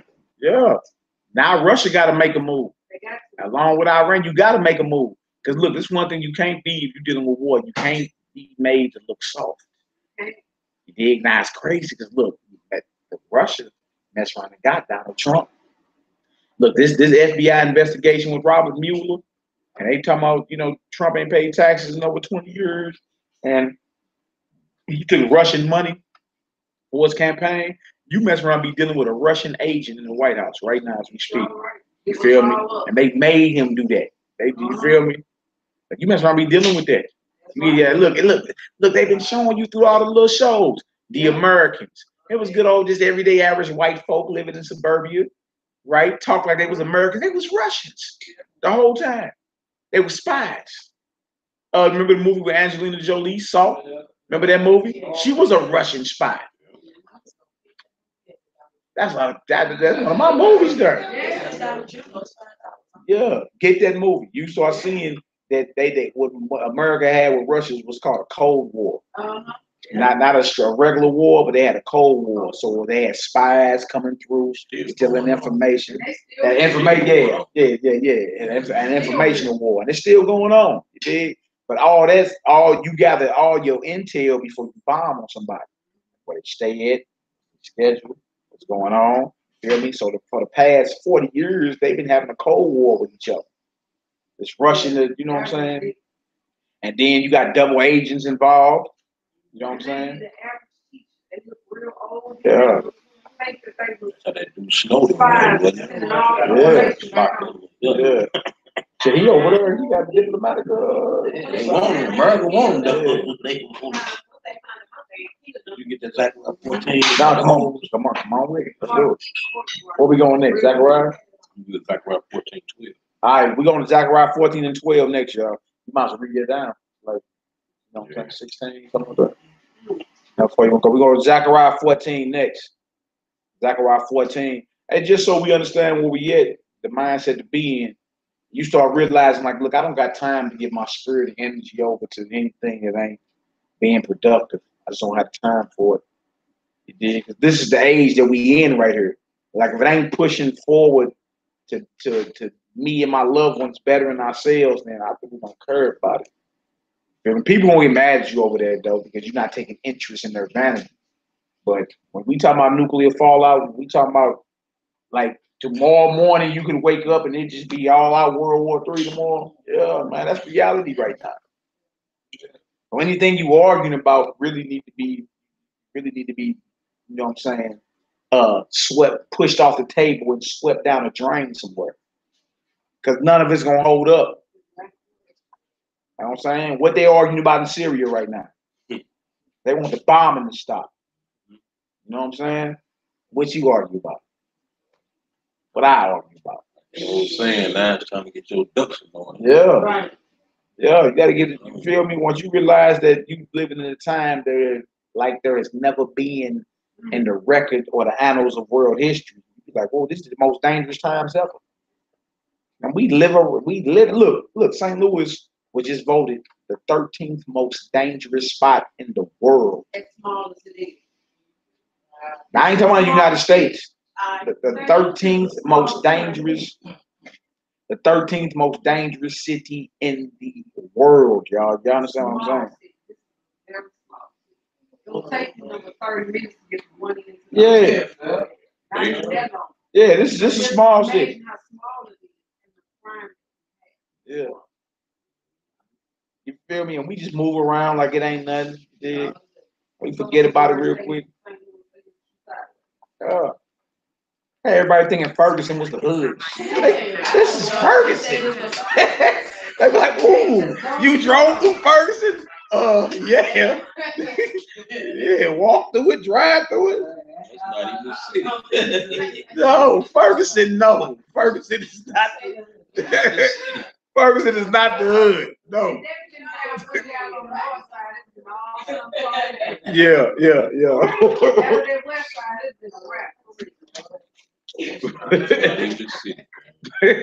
Come on, bro. What we at? We got Zechariah 14. Little humor, you dig? But yeah, it's going down, man. Strengthen those things which remain. That's what time it is, y'all. Strengthen your walk in the Most High. Try to be better. Especially the sisters, man. Try to be like the sister Judith and all them. That sister was fasting every day except for Sabbath and feast days. That means like on a regular, put it this way, if it's a week to where it ain't no feast days, man, she fasting like what, 6 days a week? Eve of Sabbaths and Sabbath. So about that's at least 5 days a week if it ain't no feast days coming up. That sister ain't even nothing touching her mouth. Dedication. You feel me? Are you willing to sacrifice, to give up something, such as a hunger, lust? You feel me? Get closer to the Most High. Like a lot of people, they got the knowledge, but ain't willing to sacrifice, man. They go through something inconvenient. They gonna talk about it. They gonna talk bad about me. I don't know. I might be joned on. I don't know. Oh man, my uncles and my mom and my aunties, they think I lost my mind. And yeah, you start going through all that. My siblings. Yeah. You be like, man, that's nothing. Bring all that on. Like, are you willing to sacrifice, give up something to become inconvenience for the greater good down the line? Are you willing for that? Come on, Hebrew, let's get her done.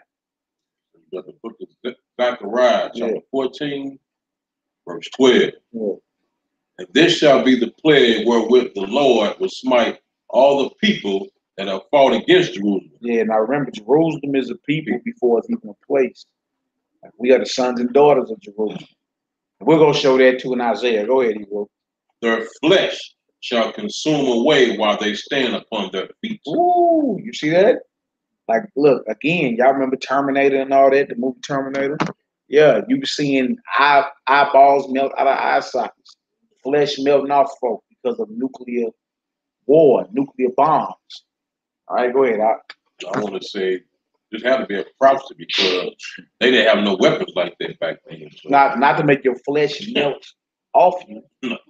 So this would have to be a future prophecy of the age that you're living in now. See that? All right, go ahead. Their flesh shall consume away while they stand upon their feet, and their eyes shall consume away in their holes, and their tongue shall consume away in their mouth. And it shall come to pass in that day that a great tumult from the Most High shall be among them. They shall lay hold every one of the hand of his neighbor, and his hand shall rise up against the hand of his neighbor. Yeah, it's speaking of a time of war. Feel me? In which we in. We in that time, man. You feel me? So it's time to strengthen those things, be sober and vigilant, watch for your enemy. You understand? And strive every day. If you just take it a second at a time, never lose focus on the warfare that you were in. You feel me? Like if you was actually in like you've been in shootouts and all that before, well, you already know. Like you got to be a word. They got to be coming around the corner. You know what I'm saying? In the spirit, it got to be 100 times more dealing with the Most High. You feel me? Because you got a spiritual adversary that possesses these carnal people that ain't even trying to get down with the Most High. Like that. You be like, man, who are you today? This is crazy. What's going on? You feel me? Somebody ain't focused on what they supposed to be doing, so now they can be a host for a demon, for a dark spirit. Yeah, go ahead, Doc. And Yehuda also shall fight against Jerusalem. And I'll read that again and say what? And Judah also shall fight at Jerusalem. At Jerusalem. Go ahead. And the wealth of all the heathen round about shall be gathered together. Yeah. Everything got to break the sons and daughters of light off. Everything got to come back to Jerusalem. All right, go ahead, Doc. Gold and silver and apparel in great abundance. Like we get all that, we gonna be blinging in the end, Monique. Blinging, huh? No, they call us, we broke now. Broke and dusty. Dusty. But you see, we get back. We get all the precious jewels. We get everything back. You feel me? We get stuff that really make what you call currency. Gold, silver, diamonds, jewels, real, guns and butter. What do you say? In favorite boy. Guns and butter. We get our guns back. You understand? In other words, you control the resources, you control the earth. You control the economy of the earth. Now they got to come back. Because we going to rule the entire earth. Are we prepping our minds for that? No, we're not. Go ahead, Doc. And so shall be the plague of the horse, of the mule, of the camel, and of the ass. Hallelujah. And of all the beasts that shall be in these tents as this plague. And it shall come to pass that every one that is left of the nations which came against Jerusalem shall even go up from year to year to worship the King, Yahweh of hosts, and to keep the Feast of Tabernacles. Yeah, so you see, once the kingdom is set up, you see it's going to be a worldwide mandate. You got to keep the Feast of our God. Why you don't see Christmas in there? Monique? They don't say keep Christmas. They don't say we're going to be doing it. Look, y'all, the whole world is going to go on an Easter egg hunt. That's in the future when the kingdom's set up. Because trip off this. That means we should be, if this is been fulfilled, then we should be doing this right now. Everybody. We should be doing this. And even if it ain't everybody that's in the nation, at least the heads of your nation should be out acknowledging. In other words, the orange pervert, the X-rated, you understand, billionaire, should be going to Jerusalem every year for the Feast of Tabernacles. See, this is a prophecy that has not happened yet. This is when the kingdom is set up. Everybody got to come and keep the feast days that you already keep. That you practicing now. So in other words, you're practicing to get the kingdom. Because you already know about the tabernacle. It'll be like the back of your hand. Oh yeah, Feast of Tabernacles, yeah. At this time, at this way, we do it like this. Yeah, you already gonna know how to get down. And the whole world, because your king gonna be sitting as king, you gonna be ruling, you feel me? And the whole world gotta come and pay homage. They got to serve the Most High God. They can't do what they want to do. I don't go to the kingdom, but don't want to be lawful in the kingdom. Going to be a law-abiding citizen. And one of the mandates going to be keep God's feast. Yep. Oh, now what's going to happen if you don't? I just don't feel like doing all that revolutionary stuff. I was tired of worshiping that God or that book. What's gonna happen if you get out of line? What's gonna happen if you want to be a rebel rouser? What's gonna happen? We're gonna run a tight ship. Y'all understand that? It's gonna be a tight ship. Like ain't nobody gonna be able to do what they want to do. Go ahead, what did it say? Verse 17. Yeah. And it shall be that whoso will not come up of all the families of the earth unto Jerusalem to worship the King, Lord of hosts, even upon them shall be no rain. Shall be no what? No rain. Is it raining outside right now? Since when you went to Jerusalem to keep the Feast of Tabernacles? Never. Since when your president's been up there? Never. So this is proof that this is a prophecy in the Old Testament that we ain't even seen fulfilled yet. Now they try to throw out the Old Testament and say, that's the Old Testament. You act like all that didn't happen already. This ain't happened. Right? Because if this had happened and we ain't went and kept Feast of Tabernacles in Jerusalem, there should be no rain in America right now. Yeah. But it's raining outside, right? So that means this is future. This is in the kingdom. And the whole world gonna have to get down or lay down. Beautiful. So when we see wars going on today, we on the brink of this. We closer to getting our redemption. That's why we praise the Most High when we see things like that. And let our people know, get ready. Get ready. Don't think. Look, the reality for us gonna change quick. The blink of an eye, you're gonna be like, dang, that's crazy, man. Feel me? The small thing. I know y'all seen the book of Eli. You seen the book of Eli? Remember the book of Eli? You seen the pleasures that you get for a small bottle of shampoo? Yes. Huh? And he was talking in the movie, he said, man, he come from the old world, or the world before it was nuclear war. Feel me? He survived it. It was 30 years later. He was like, man, I lived in a time to where nobody appreciated nothing. Threw away food. You feel me? Like one hand wipe in there. You feel me? Was very valuable. You knew what some water was, you basically ran the entire place. You knew what water was. You see what I'm saying? Like that's reality changing, man, to where something happened on that level, to where everything that you know, how to get it, when to get it, all this out the door, man. All this out the door. You feel me? Yeah. Yeah. Yeah. He had to sit down. He had to eat a cat. He had to eat a cat. He was sitting in the beginning. He straight shot the arrow right through the cat. Bow! And he roasted that sucker. And they, no, it's not. No. Yeah, that's right. That's right. It ain't. I'm saying life is you know it. You got other people, the other people in there, they was eating bodies. They was cannibals. Remember their hands was shaking. He was like, let me see your hands. Their hands was shaking, mean they was cannibals.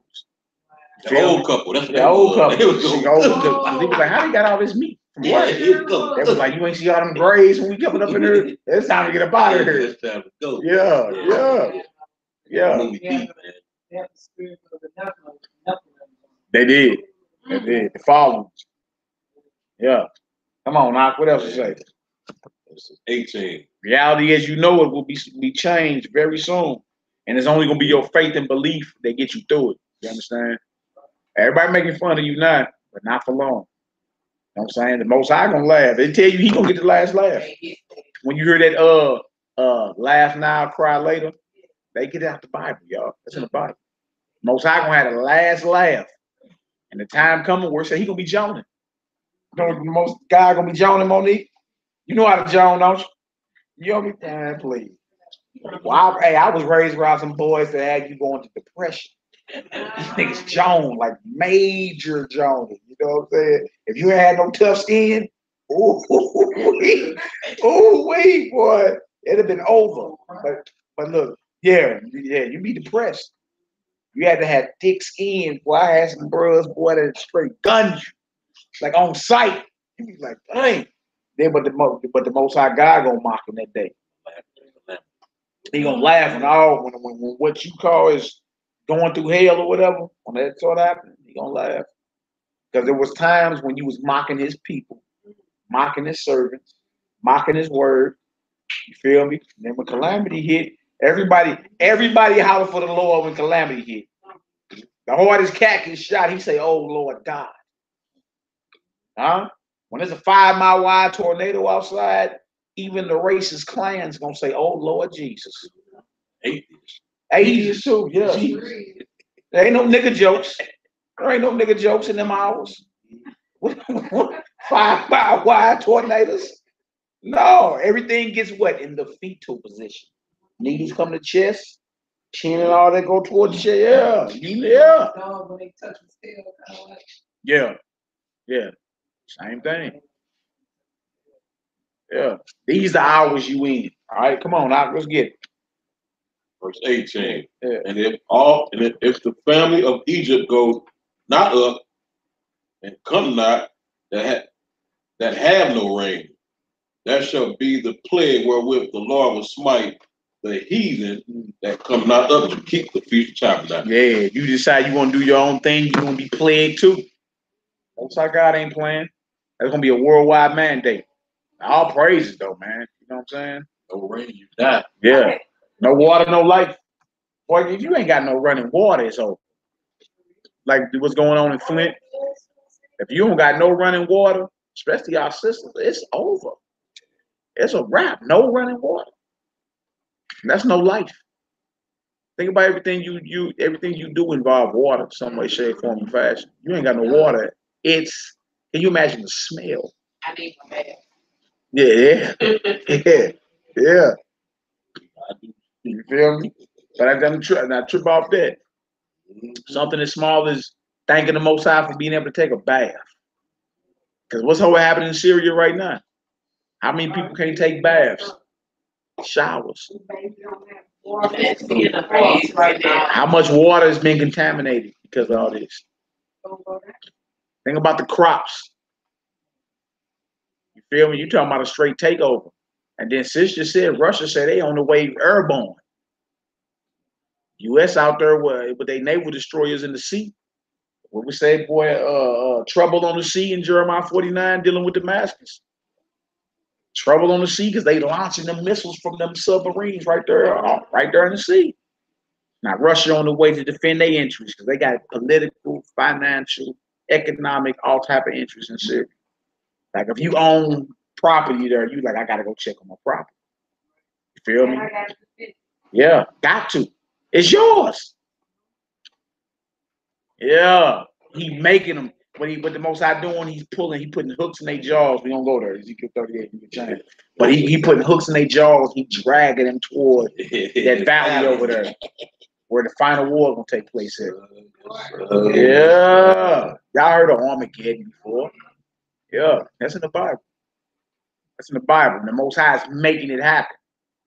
You're like, how you gonna put hooks in everybody's jaws? You never tripped that. In the end times, all these spots will have political and financial interests to where you gotta show up. Feel me? You gotta defend it. Even if you don't want to go to war. If I don't go to war, my country's gonna fall. You know how much money that bring us? How much revenue that spot in Syria bring us? Feel me? You Russian, you won't have to fuel up. It's time to go to war. You know what I'm saying? Iran, time to go to war. Oh, Vladimir, he sounds like a son of the devil. Vladimir is his name. Vladimir Putin. That's the leader of Russia. Yeah. Yeah, where we at with it? These exciting times, man. We should be out, you know. That's what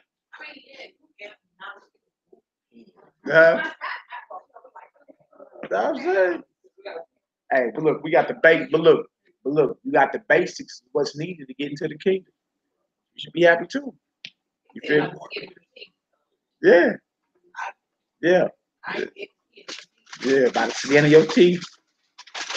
Barely get saved. Oh, well, you barely got up in this deal. Oh Lord. Hey. Yeah. Oh, I got work to do, man. Got plenty of work to do. Got work to do.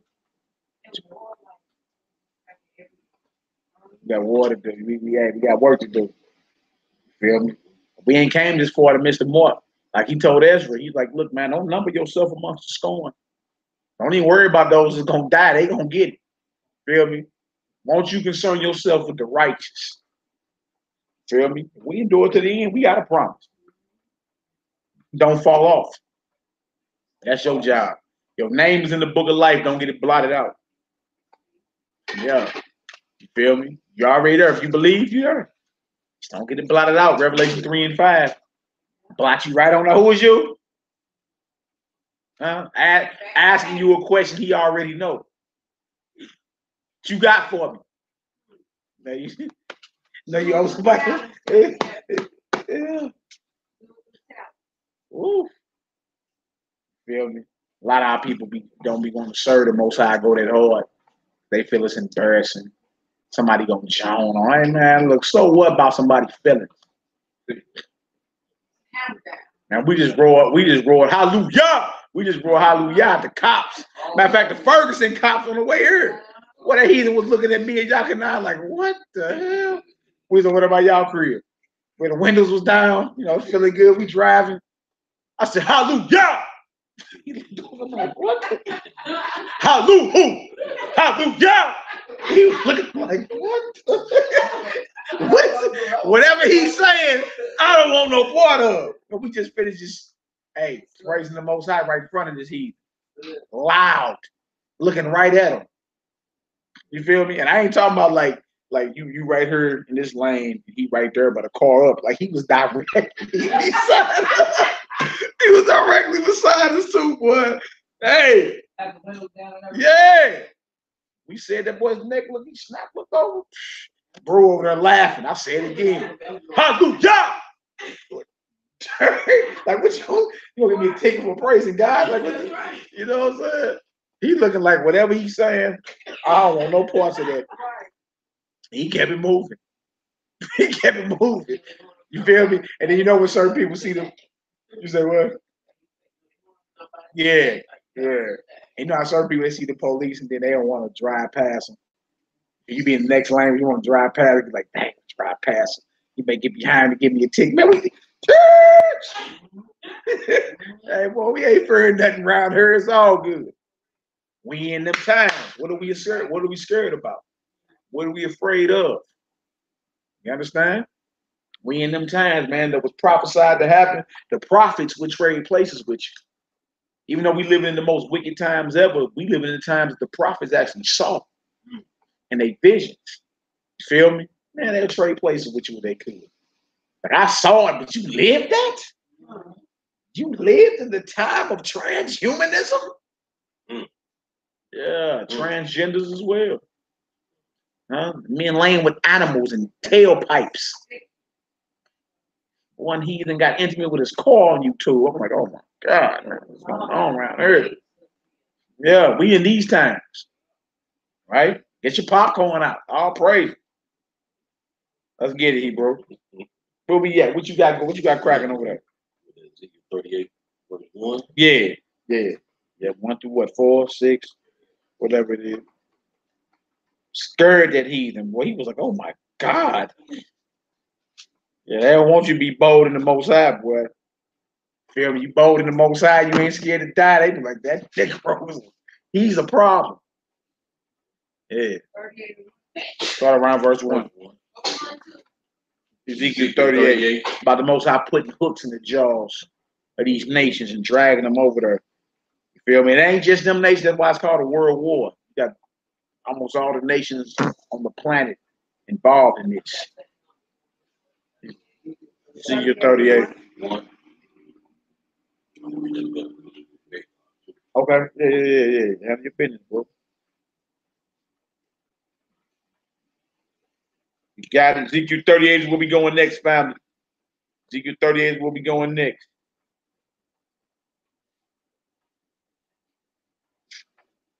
The book of Ezekiel, chapter 38, verse 1.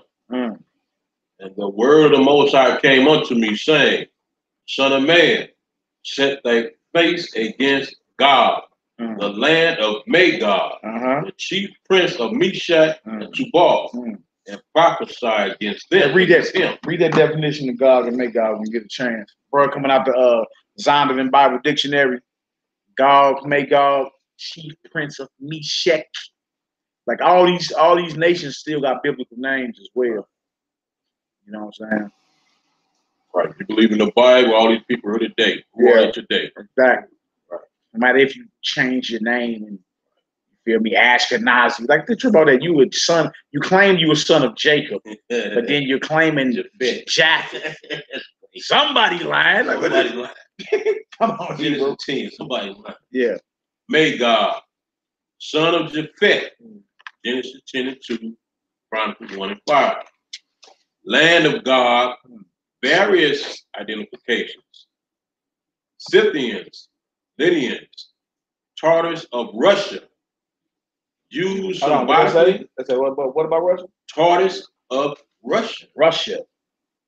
You feel me? Now, when you get a map and you put a ruler on Jerusalem, and you put the ruler straight up, you go run right to Moscow.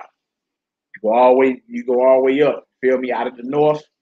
You understand? So the biblical name for Moscow would be Meshach.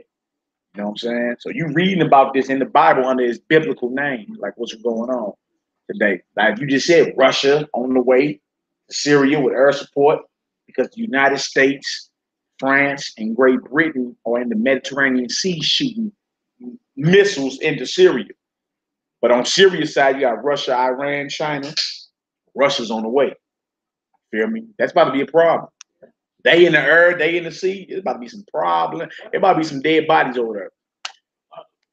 About to be a lot of dead bodies. You know what I'm saying? And it's gonna plunge the world into world war. You could just be looking at the beginning of it right now. You know what I'm saying? What an arrogant billionaire president. You feel me? Who's just a and the crazy part is he a puppet. Nobody ever trip off Donald Trump handlers. He got handlers. He ain't doing what he want to do. It may look funny, like he's up tweeting 3 in the morning. It may look like, you know what I'm saying? But look, he got handlers. Donald Trump was the president of the United States back during The Simpsons, back in like 2000. Yeah, they showed that episode where he was already president. Yeah. You feel me? And he got assassinated. Yeah, and he got assassinated. You know what I'm saying? Yeah. When you down to when he went over to Saudi Arabia and he put his hand on that crystal ball right there, that was in The Simpsons 15 years, well, about 18 years ago. The exact same. Even the people behind them had on the same stuff. You feel me? So they let you know, like he got handlers. Like this is deeper than just he just so happened to become president. You feel me? When you did here, look on your phone when you can. Look on your phone and type in Donald Trump, Saudi Arabia, and then put orb on there, ORB, Simpsons. And you're gonna see the picture of him when he did it and the cartoon that came out 18 years ago. Donald Trump got handlers. He got Jewish people all around him too, like Jared Kushner, whose address is 666 5th Avenue. I'm like, what these heathens are beyond bold with this, man. They beyond bold with this. But if you see when he touched that orb or that what you would call a crystal ball or something like that, that actual scene was on The Simpsons 18 years ago, man. Even the people that standing behind them got on the same stuff except for like one person. You feel me? The Saudi prince got on the same little thing, like the little head wrap thing. Same positions and everything. You pulled it up, bro. You see the cartoon and then the real picture. If you look at that, it'll blow your mind. But go ahead. What else you said? What we got? What we got? And the definition is, it says used symbolically for forces of evil. That's made God. Used symbolically as forces of evil. Y'all know that's George Bush Sr. That's his code name. May God. Yeah, George Bush Sr. Not George Whiskey Bush, who was just president a few years ago, but Herbert Walker Bush that announced the New World Order. Yeah, his code name in the Illuminati is May God. Feel me? And we just read symbolically it means forces of evil. Yeah, these heathens know what they are doing. Just like our people know what they're doing when they reject the truth. You say what, sister? Oh, yeah. Ezekiel 38, you read one Verse 3. Yeah, 1 to 8. Yeah. Verse 3. And say, thus say Yahweh power, behold, I am against thee, O God, the chief prince of Meshach and Tubal. Yeah. And I will turn thee back and put hooks into thy jaws. I'm gonna put hooks into your jaws. Come on. And I will bring thee forth, and all thine army, horses and horsemen, all of them clothed with all sorts of armor, even a great company with bucklers and shields, all of them handling swords. Yeah, not sure about this. Russia is backing. It ain't just Russia you got to deal with. It's everybody they backing. You feel me? Like, look, if I got your back, so U.S. won't get on you when it's time to go to war. You got to pledge so many soldiers. You understand? So it's everywhere. It's everywhere that they back it. And you look in the world today of who is Russia's allies. We're dealing with Gog and Magog. That if you look at that geographically, that would be the land of Russia. You know what I'm saying? All that over there. Go ahead, Al. So it's Persia, Ethiopia. Persia is Iran. Persia is Iran. It's not Iran is ally of Russia. Right. You see, and Mosai just said he's gonna put hooks and jaws and bring you over there to that valley of judgment. You know what I'm saying? And you, as a youngin, you always wonder how is that gonna happen? He's gonna force. In other words, he's gonna force you to come over. You feel me? He's not literally gonna put hooks into Russian people, every Russian, and make them come over there. So what do you mean? No, wait, I'm gonna make you go to war because all your interests, you're gonna be forced to fight. All your political and financial interests in wherever you at, you're gonna be forced to fight. All right, go ahead. Persia, Ethiopia, and Libya with them. All of them with shields and helmets. Now Libya, right? You talking about Benghazi? You talking about Libya? Who was the ruler over Libya? You was just talking about that earlier. Gaddafi. Now, when you get into the whole history behind him and what he was really trying to do before they overthrew Libya, you actually appreciate that heathen a little more. You're like, dang, that was, you feel me? At least you stood up and tried to do something. You know what I'm saying? At least you stood up and tried. I mean, he a heathen when you done talking. He wasn't that bad. He got free college. Yeah. Yeah. He actually did more for those that were living in this country. You know what I'm saying? More for his people than the media let you know, actually. You know what I'm saying? People like that, they hush up. They get rid of real quick. They let him reign for however long he reigned, whatever. When it was time to take him down, like that was strategic. Like they did that on purpose like that. And then from there, they've been gun running from Libya right across the Mediterranean to Turkey.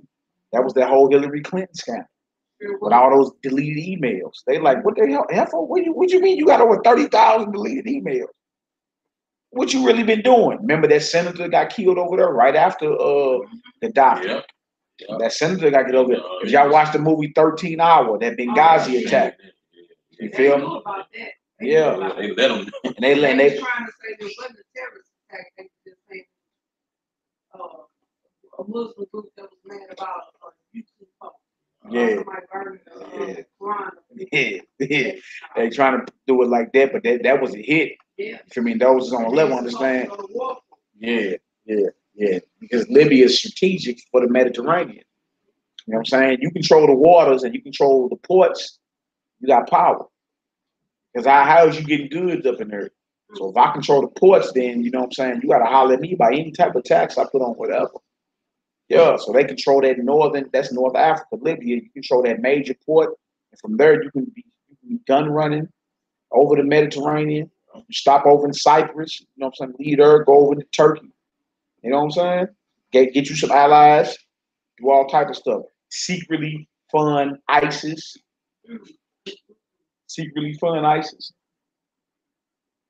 Feel me? Well, ain't nothing but something else that's backed by the United States. ISIS ain't nothing but the Taliban, Al Qaeda, the Arab Spring. You feel me? All of it's the same thing. They just switched the names. You feel me? You dealing with people. How they got that much control over that much oil and that much territory? You talking about some people that were what, throwing rocks? Like who gave them all these weapons and all this power? America trained. That's what I'm saying. America trained the Taliban dealing with Bin Laden. You feel me? Because if you're at war with somebody, you're going to get cool with those that are in opposition to that person. Like, okay, what you need? We're going to give you the guns and we're going to give you the resources to overthrow them. You feel me? Yep, and in the end, make you look like you a terrorist. You kill two birds with one stone. So you dealing with a heathen. You dealing with a straight up heathen. Make no mistake about it. Feel me? They'll kill their own just to get their agenda across. Crafty count. They'll kill their own. Yeah. That's where we at. And we seen everything unfold. Everything. All right, go ahead. Verse 6. Yeah. Gomer and all his bands, the house of Togarmah of the north quarters and all his bands, and many people with thee. Be thou prepared, and prepare for thyself, thou and all thy company that are assembled unto thee, and be thou a guard unto them. After many days thou shalt be visited.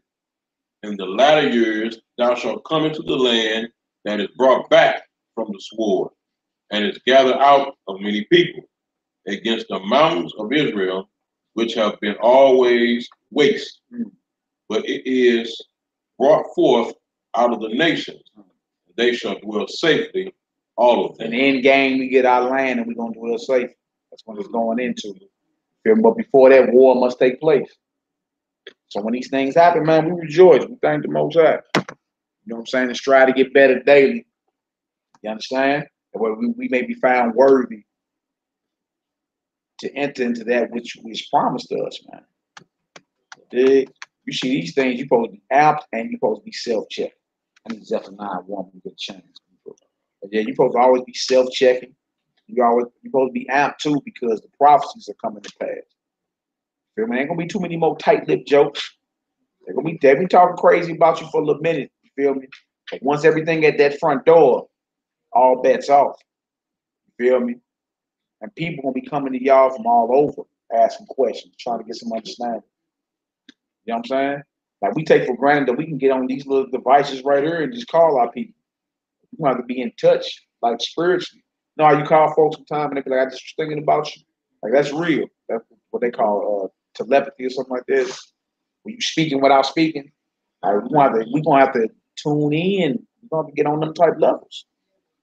You understand? Because you ain't gonna have your satellites and your phones, right? And you spend more time meditating and praying. Because you're not gonna have all that short. Feel me? What y'all got going on here? They done made their home. Good. Zephaniah 1 is where we going next, family. Zephaniah 1, start around verse 12. Zephaniah 1, start around verse 12. We've supposed been doing, I'm going to have to rename this. We'll do part 2 next week if the Most High allows us to be here. We're supposed to be doing the power of the weaker vessels of the Most High, part 2. On the most sisters. Yeah, but you know, on our way down there, Trump bombed Syria. Gave the okay, so it just was like, look, we got to, you know, roll with the flow. I know people watching the news. We're showing what thus saith the Bible, what the Bible got to say about this. And if the Bible is false, what any other book got to say about it? Why they ain't in the Quran talking about this? Why they ain't in, you know, reading the hieroglyphics talking about the burden of Damascus and how to be a ruinous heat? But the Bible was stolen out of Egypt. Why y'all not prophesying out? Why you comedians not prophesying? Really? All right, let's get it, bro. 1-1. No, start around 12. Zephaniah 1, start around 12. Read on down for it. Well, that wind ain't playing out there.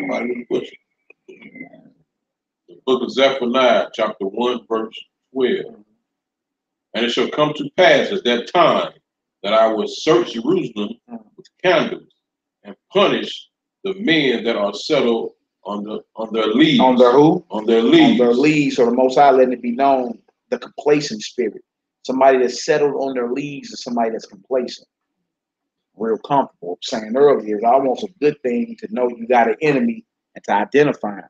That's actually a good thing, because to keep you on your toes, right? Most I say he gonna search Jerusalem with candles, and at that time, if you complacent, if you're not prepared, you're gonna be punished. Saved already. We're talking about spirit. You spiritually ain't prepared for what's about to hit. Most I like he not dealing with that lukewarm spirit. You saved, Yakinan? You saved? Now, you ain't saved yet if you endure. He gonna punish those that have the spirit of being complacent. You know what I'm saying? That's not the spirit you want to be in. Like, it's okay. Just, no, it ain't okay. We better get ourselves together before we be fueled for the fire. All right, go ahead, Doc. And it shall come to pass at that time that I will search Jerusalem with candles and punish the men that are settled on their leaves, that say in their heart, the Most High will not do good, neither will he do evil. See? So that's how you know that settled on the leaves of somebody in their mind saying, man, ain't nobody tripping off all that, man. It's a fairy tale. They've been talking about that for the longest. They've been talking about that, all that book. See, even in the same book, it says the Most High gonna punish those that say in their mind, the Most High, in other words, he ain't finna do nothing. He ain't gonna do good, he ain't gonna do evil. God ain't finna do none of that, baby. Feel me? That's the wrong spirit to be in. So you're gonna be punished for that. Does that mean you're not sober and you're not vigilant, you're not watching what's going on? Even though he told you watch. Even though he told you watch for the signs. Pray always. You understand? And here comes somebody saying, I don't listen. That sound like who? Sound like the serpent. And he told Eve that. No, God said do what? Man, I don't listen to you. Same spirit somebody be striving to get you in. And if it's just an innocent belief, why you mad that I don't believe what you believe? It's just a belief, right? What everybody mad about? Right? I mean, if your belief is the truth, if I'm not in it, that's a greater chance for you to get in. What everybody mad about? A belief. Because you are what you believe. Right? Go ahead, out. Verse 13. Yeah. Therefore, their good shall become booty. Their good shall become booty or spoil. Spoils of war are called booty. Go ahead, out. And their houses a desolation. They shall also build houses, but not inhabit them. See, so he's, look, this is all the same people with that mindset that ain't nothing gonna happen. See that? See what's gonna happen to them? He said they're gonna be a spoil. Everything they comfortable in gonna get took from them. That's the wrong spirit to be in, man. Yeah. Yeah. And in our minds, we think that's the way to be. You dig? But the Most High just said, if you in that type of spirit, I'm gonna punish you for that. Huh? Your goods gonna be a booty, meaning your goods, everything that you comfortable in, gonna be took from you. Like how you in a war and you comfortable like you're not. You feel me? Like that don't even make sense. Don't even make sense. And that's why the scriptures say, train children. It ain't said nothing about raising. I raise my babies. It say train them. Why? Why do you have to train children? We're in a war, y'all. The spiritual war that manifests in the flesh. It get physical. You know what I'm saying? It gets physical, but it's to keep you on your toes. Keep you on your toes. Back hurt lady, all right, girl? All right, so wrong spirit to be in. God ain't gonna do nothing. They've been talking about you in that Bible, that book. You feel me? You're gonna get mocked for it. But the Most High, when we end this, we're gonna go into that scripture. The Most High gonna get the last laugh. All right, go ahead. They shall plant vineyards, but not drink the wine thereof. All right, so they're gonna have plans to build houses, but they ain't gonna inhabit them. They gonna plant vineyards, grapes. They're not gonna enjoy the wine. You preparing all that for somebody else, Your mind, you're not looking for the Most High word to come through. The Bible tell you evil men understand not judgment. Evil men don't understand judgment. So when you see these things happening, you why instead of all praise to the Most High. If he said Damascus will be a ruinous heap, then when you see, you feel me, them bombing Syria, why would I get sad about that? How is it going to become a ruinous heap? He's going to clap his hands and it's ruinous. See, you know God's word going to be fulfilled. Yahweh's word going to be fulfilled. You just don't like what has to happen for it. That's the problem. The elder going to serve the younger. He said it, but you don't like world history and prophecy that must play out for the elder to serve the younger. You know what I'm saying?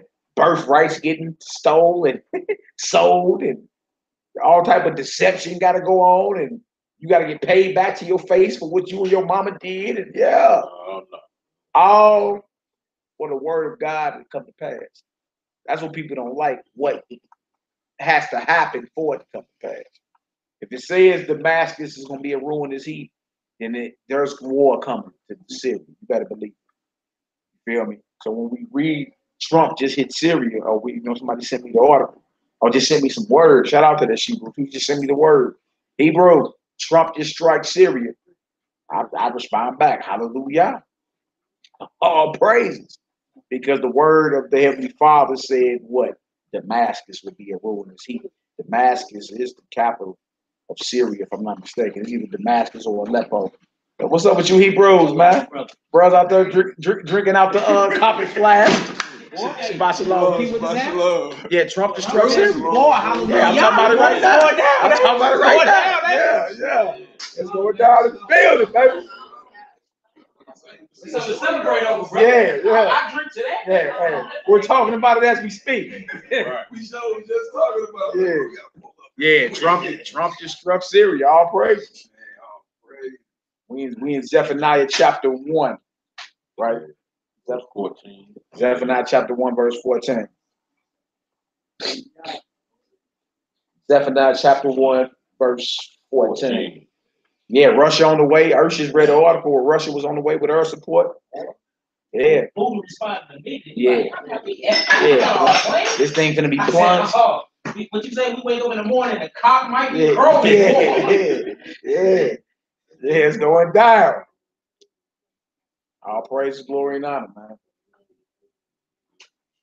All right, come on, Hebrew. Let's get it. The great day of the Most High is near. Oof. It is near. Yeah. And hasten greatly. Uh-huh. Even the voice of the day of the Lord. The mighty man shall cry bitterly. Oof. Oof. See that? So we address. Yeah, we address verse 12 and 13 where he's going to punish those that are complacent in this hour. Right. So those is like, oh, God ain't gonna do good. He ain't gonna do evil. He said he gonna search Jerusalem with candles.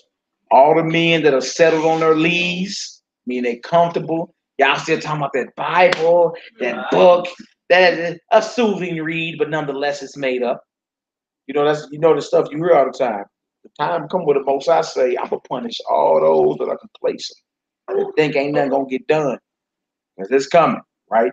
So now we in verse 14. Right? And they say the day of the Most High is near. It's near.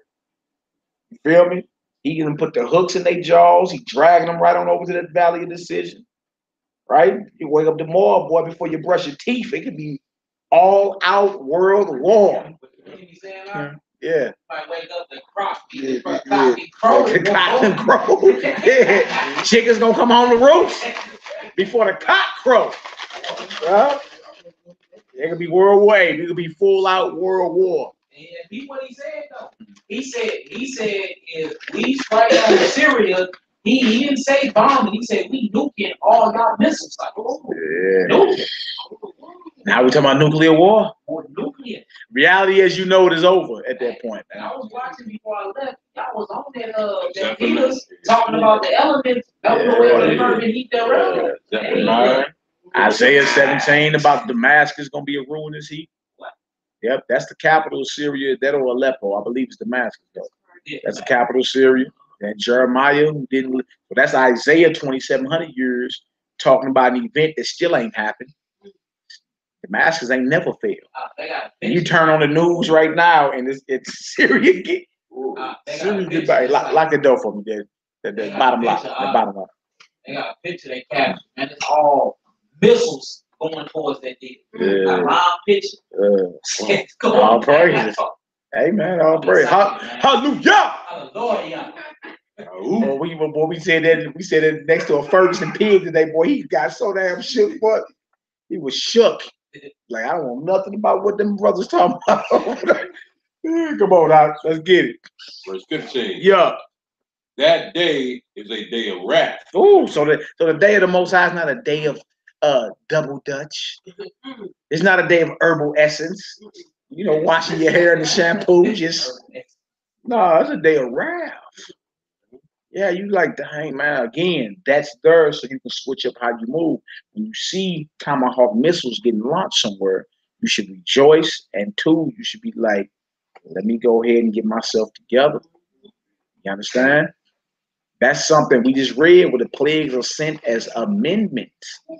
You feel me? It's to get at your enemy and to remind you, stay on the righteous path. Feel me? Let them mock right now. They gonna laugh. They gonna cry later. Believe it or not. Let's read, bro. That day is a day of wrath. Yeah. A day of trouble and distress. Oh, so no little house on the prairie. Girl, the Lord is back. We going out tonight. Oh, that day is serious. You ain't on his side, you gonna get wrapped up. Look, this ain't nothing to play with. No thing to play with. You feel me? Like when the Most High, we read earlier about them arrows. When he shoot, he don't waste arrows. He don't believe in missing. Just woke up in the throes of wickedness and woke up at the judgment. You feel me? Involved in the throes of wickedness. Woke up at the judgment. Oh, don't have that pork chop in your mouth either. Isaiah 66. Isaiah 66 will come back too. Woo. I feel like for everybody that question the Bible, prophecy is come here. Look, the prophecy is straight to killing right now. It ain't no denying right now. No denying. It's going down. No denying. Yeah. Oh wait. It ain't never failed. And we live in the secret time. All right. Hallelujah, man. You can't do my smile, you know. Hey, I'll pray. Your phone gonna be ringing shortly. Bro, hey, what's that scripture to say? Hey, bro, hey, cuz. Yeah. Yeah, you better get on your good foot and go find a man or woman of God that's been trying to tell you this whole time what time it is. You better. Because your little naysaying partner ain't gonna have no answer. You tell him the book of Rufus, he gonna be, you feel me? That ain't even in the Bible nowhere. You feel me? I read in the book of Rufus. He gonna be in the Bible thinking that's in there. Look, your little homeboy that's naysaying, your little homegirl, they ain't gonna have no answers. Nobody gonna have your comedic scholars, brother Poe like, ain't none of these brothers, Sinetta TV, ain't none of these brothers gonna have answers. Right, young Pharaoh and them. You feel me? Nature boy, ain't none of these niggas got no answers. There are no answers. Yeah. You feel me? There ain't nobody talking about no answers. So you gonna be getting that phone gonna be getting run. As long as we got Facebook and all that, then by bing, you gonna be getting a lot of them. People want to know, hey, I've been hearing you talking. What's up? What's up? I can I just come through? I ain't come through. I'm dusty. What you need? Brother's broken, dusty. Yeah, I'm a whole. Can you come over? Broken, dusty, y'all, but you want to hear some word. You feel me? Have people beating down your door, trying to get to your doorstep, just to sit at your feet to hear the oracle of the Most High. Because that's what's coming. It's a famine of the word that's coming. You feel me? That means ain't gonna be too many people you're gonna be able to find with answers to what's going on. Suicide gonna be up, people gonna be flipping out, killing themselves, killing their children, all of it. So if you talk to them at that time, would you just go and pass your pearls to swine at that time? It's like giving them the word at that time, if you keep it moving, if you done already been trying to. Yeah, see, the thing is, when you putting the word out like that, as long as ain't nobody being like no heretic, like as long as they ain't denying it. I don't want to hear what you talking about, Ursha. You feel me? Nah, we instructed after the second time of that, we keep it moving. You feel me? But if it's somebody you've been rapping to that just ain't got it, you feel me? Then you know you never give up on them. Yeah. Listen, ain't like what is what it is. Turn for your wicked ways or die second death. Yeah. Serious. All right. What we got? He broke. Let's get it. A day of wasteness and desolation. A day of darkness and gloominess. A day of clouds and thick darkness. This the day of the Lord. Sweet Jesus. See that? They got you thinking the day of the Most High or the day of the sun gonna be, just fun. You know, tiptoeing through the green plush meadows. You know, everything's quiet. You know what I'm saying? A nice breeze. Look at the Lord her girl. Yeah, the day of the Most High, you know. Okay. Most High, what's y'all brothers? Come on. Yeah, come. Shalom. Beautiful day, bro. Hey, all praise, man. Hey, your God is real, man. I say prophecy popping. Hallelujah. Like popcorn. Yes, sir. Come on, bro. Let's get it. Verse 16. A day of the trumpet and alarm against the fenced cities and against the high towers. And I will bring distress upon men, that they shall walk like blind men. Ooh, you see that? You talking about, now look, even in the book of Eli, old boy was blind at the end, the prayer Bible, whatever.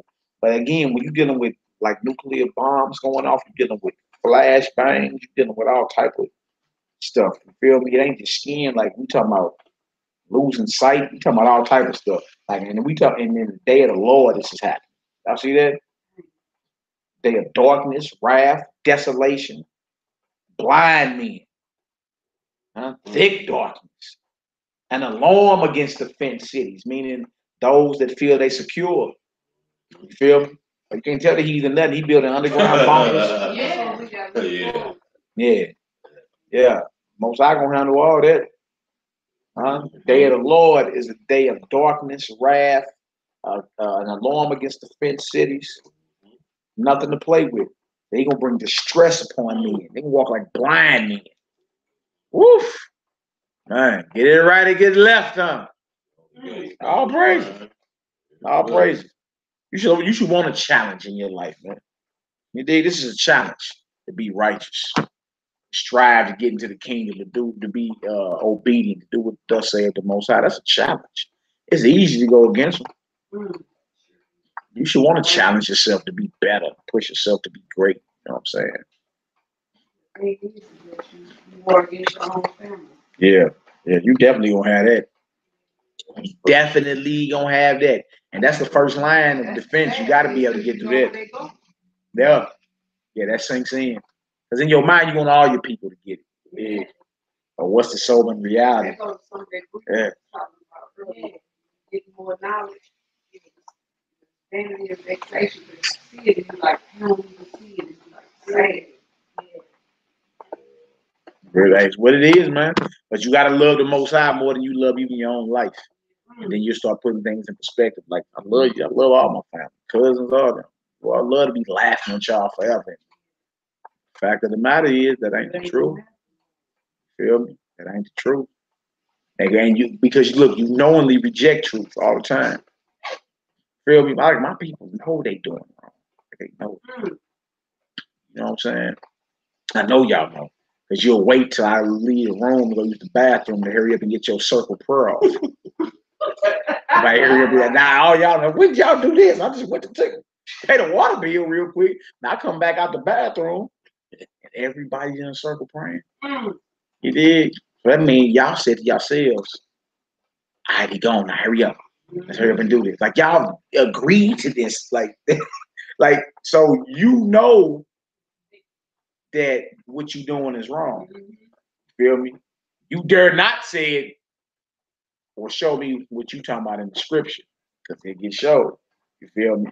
You don't want to hear the truth. You done heard it before. You don't want to hear it, and you knowingly reject it. At that point, you rejected it, so that's when you wash your hands. Yeah, you definitely. But that's when people start rejecting you. Like when they like, I don't want to hear what you're saying. Like, I done had loved ones, family members, close ones. Like, look, we ain't trying to hear none of that. You feel me? They told me about twice. Oh, well, next time we have this conversation, you gonna bring it up. Yep. I'm not finna chase no rebellious Negro around to give him life. I'm finna chase you. Next time we had this conversation, you gonna be calling my phone. You dig? Now for the family members that's like, man, look, man, keep teaching all that, even though they may be caught up in their wickedness or whatever. Feel me? I want to hear what you got to say. That's what's up. Those you keep bringing the light to the situation because they're not rejecting what you're saying. You feel me? They're not rejecting you, should I say? Their lifestyle may be contrary.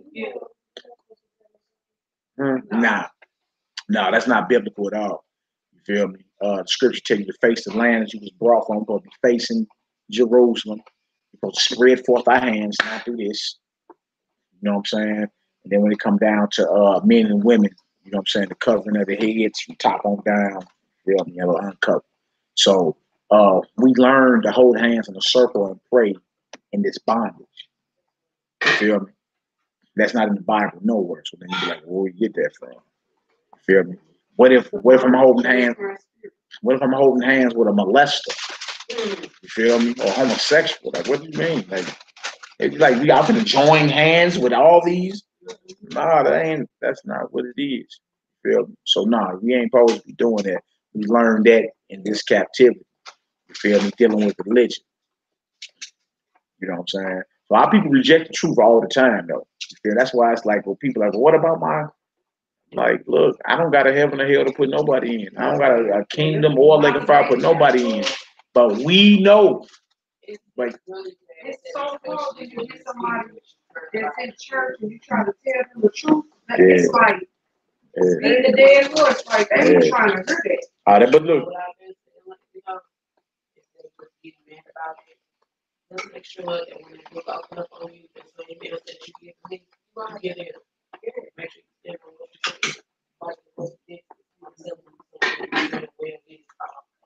That's right. And then sometimes it may not be you. You can drop a seed. That happened to me a couple of times. They say no. Later on, a year or two later, somebody comes to me. Yeah, man. Somebody else told me about it. Now I'm in it, you know. But you don't gloat about it. You just keep on, okay. Shout for it alone. You know? That happens a lot. All praise to the Most High. Happens a lot. They talk to somebody, they may not get it. They may have a friend that they have, or another family member they see. You know? Most High get it. He get an increase.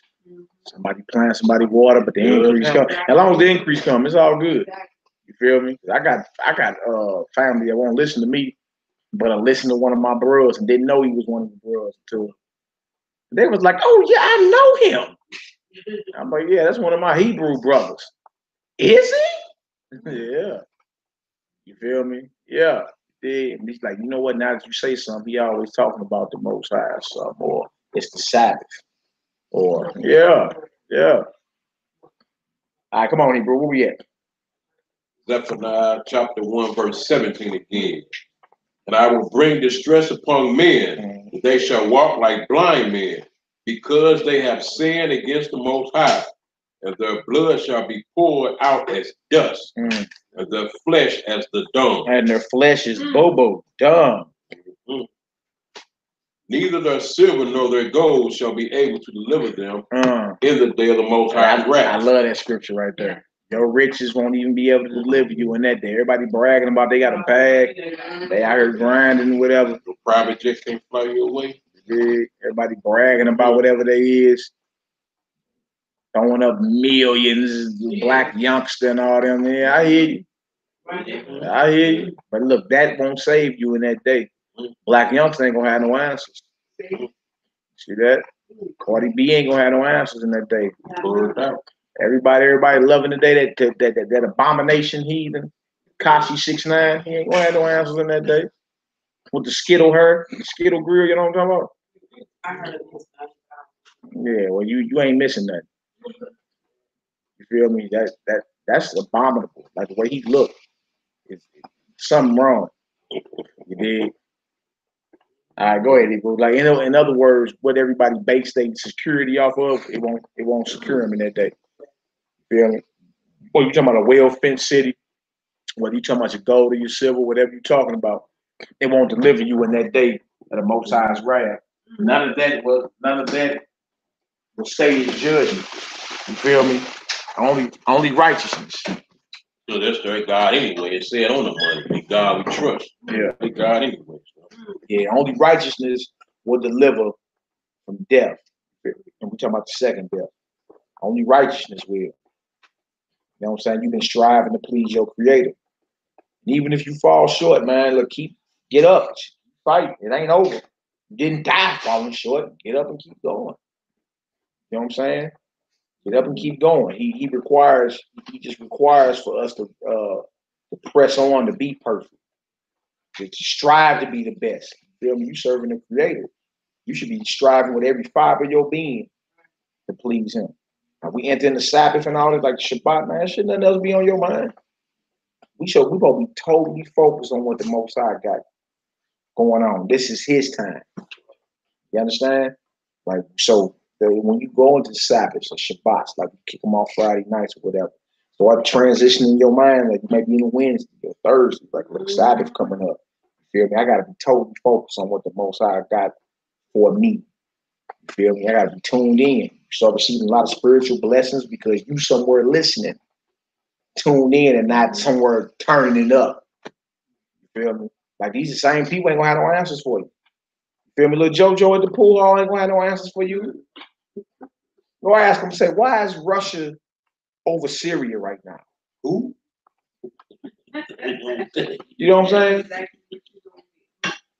Well, why is you Donald Trump? I'm like, there's no answers because if you don't spend your time searching the will of your creator, you can't just turn him on like like you turn a light on right there. You gotta constantly, the scripture say diligent. You gotta constantly be getting at him. Constantly. You feel me? And if that person that you looking for answers from ain't constant, you're not gonna get no answers. I had nothing for you. What you mean? Right? You ain't talking about no money. What you talking about? You ain't talking about that deal. But it's crazy because what everybody is dying over and claiming living over won't be enough to spare them in the judgment. See, you wasting your time on stuff that the Most High is not even concerned with. What you got for me? Because he loaned you your life. Your life is a loan. You got to give it back. What you got for me? Huh? Don't you got to pay a loan back, twin? Huh? With interest, right? So when you hear me saying what you got for me, it's the Most High on Judgment Day. You're going to be asking the individual, what you got for me? Lord, I got a 401k. Lord, I was hood rich. Lord, huh? But you ain't got righteousness. You feel me? You ain't been stacking your treasures in heaven. You got a master's in theology, though. You ain't been stacking your treasures in heaven. Feel me? You ain't been constantly trying to figure out what your creator required you. You just been slow rolling your way to the lake of fire. You've been winging your existence, even though you've seen death in your face, staring right at you every day. You understand? Even though you saw this every day, you still played it like I'm all good. Never prepped yourself. Oh wait, let's read, brother. Let's get it. Zephaniah chapter 1, verse 18. Mm-hmm. Neither their silver nor their gold shall be able to deliver them in the day of the Lord's wrath, but the whole land shall be devoured by the fire of his jealousy. The whole land shall be devoured by the fire of his jealousy. What is the Most High angry about? Huh? What's going on? I thought God was just all peaceful and flower giving. What are you angry about? Huh? Yeah, man, you know, we've broken the everlasting covenant. Man has done what he wants to do. Feel me? Instead of being obedient. Come on, Hebrew. For he shall make a speedy riddance of all them that dwell in the land. Y'all heard that? A speedy riddance. Man, let's go to Amos chapter 9. Now, we're going to change the name of this title of this lesson, man. We'll do part 2 to the power of the weaker vessels. Y'all will the next week. The Most High give us breath, man. I want to go into some more examples of some righteous sisters. You understand? That understood the will of the Most High and what he required. You feel me? And it's a challenge to our sisters out there to strive to be righteous, strive to be virtuous. You know what I'm saying? They will take a great sacrifice, though. Take a great sacrifice. You know how much wickedness that has to be shed. Dealing with, you feel me, the brothers and the sisters coming back into their righteous order and they vibrate. It's so much got to be shed. It's so much you have to unlearn. You know what I'm saying? Be debris. You've been behind enemy lines over 400 years. Remember, this is war. Say you was a prisoner of war because you are. Prisoners of war, right? Been behind enemy lines. So first thing you do when you get back to, you know, home turf, you know what they do? You got to be debriefed. You feel me? You gotta confess all the stuff you saw and heard, and you gotta unlearn all that before you can be properly assimilated back into society. You gotta unlearn this Babylonian vibration. You learn to be destructive here. That's what has happened. We had to do when we came out of Egypt, walk around 40 years. Ooh. Retaught, relearned. Yeah. It had to be retaught. You can spend over 400 years in bondage. We got a lot of work to do. A lot of work to do, man. Every time brothers don't even sleep. Just be up. You feel me? How you sleep during times like this, man? It's going down. Just be up. May catch a wink real quick, wake back up. Hey, let's keep it going. Yo. Come on, Hebrew. Let's get it. Yeah, Amos 9. We're going to start around verse 8. Let's read this on up. The book of Amos, chapter 9, verse 8. Mm-hmm. Behold, the eyes of Yahweh power are upon the simple kingdom. The eyes of the Lord God. Look, it tell you in Proverbs 15:3 that the Most High God has eyes in every place, including your mind, right? Observing the good and the evil. I mean, everything you do and everything you think, you feel me, is recorded. So these same eyes to see everything, read it again, what that say? Behold, the eyes of Yahweh power are upon the simple kingdom. And I will destroy it from off the face of the earth. Oh, do y'all hear that? He said he gonna destroy the sinful kingdom from off the face of the earth. Man. It's gonna be wiped from the annals of world history. Now, believe it or not, some people may, I'm just a messenger. Believe it or not, don't hate the messenger. But there ain't a more sinful kingdom in existence than the very kingdom you're in right now. Hard to believe, ain't it? Now, how do you maintain? See, what it is when people get into the life they live, whatever, you never realize or trip off what it is to gain and maintain power. Like in this setup, to gain and maintain power is not an easy job. It's not, you feel me? You know how much deception got to go on, how much backbiting, you understand? How much blood spilling got to go on for this very kingdom you in to be a world power. To be a world power, you understand? A lot of blood got to spill for that. Because for you to be in power, you got to be feared. You feel me? You got to be feared to be in power. You understand? People really ain't going to reverence you or love you unless they fear you. Right? So where you at right now says the sinful kingdom. There ain't a more sinful kingdom than the United States of America. You feel me? There are plenty of sinful kingdoms out there, but that says the sinful kingdom. Now, how do you read it and think in your mind that don't include where we are at? Huh? You can marry your dog now, right? There are YouTube commercials about men getting intimate with their tailpipes of their cars. Huh? I'm saying, and the wickedness goes on and on. You see wickedness all the time. It's okay. All right? Come on, Hebrew. What else is it? And I will destroy it from off the face of the earth. Hallelujah. Come on. Saying that I will not utterly destroy the house of Jacob, said the Most High. So we got a promise that even though I'm going to destroy the sinful kingdom from off the face of the earth, I'm not going to utterly destroy my people. So what you're seeing here is a destruction of where you at, but some type of divine rescue, some type of divine intervention for the sons and daughters of light, right? Because his sons and daughters are in this sinful kingdom. He going to destroy it, but not utterly his people. That's a promise. All right, come on, Hebrew. For lo, I will command and I will sift the house of Israel among all nations. Among where? Among all nations. Because Israel is scattered to the four corners. Right. All right, come on. Like as corn is sifted in a sieve. Hallelujah.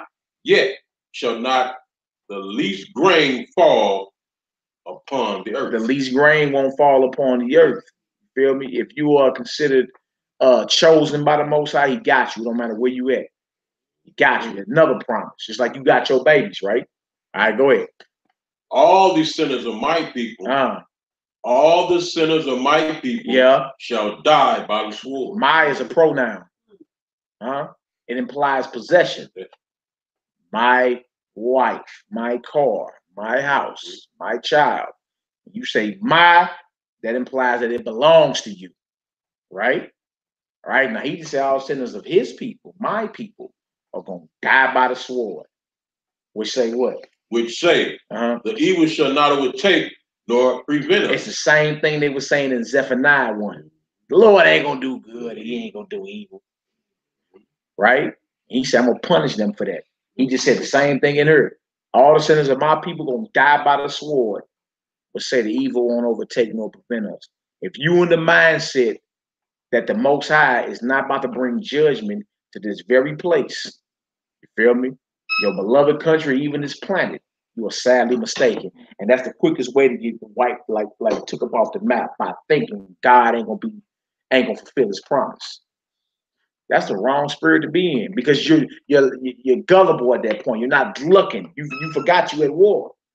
You feel me? The very spot that God say he gonna hit and gonna redeem you, you forget about it. You understand? Lose focus.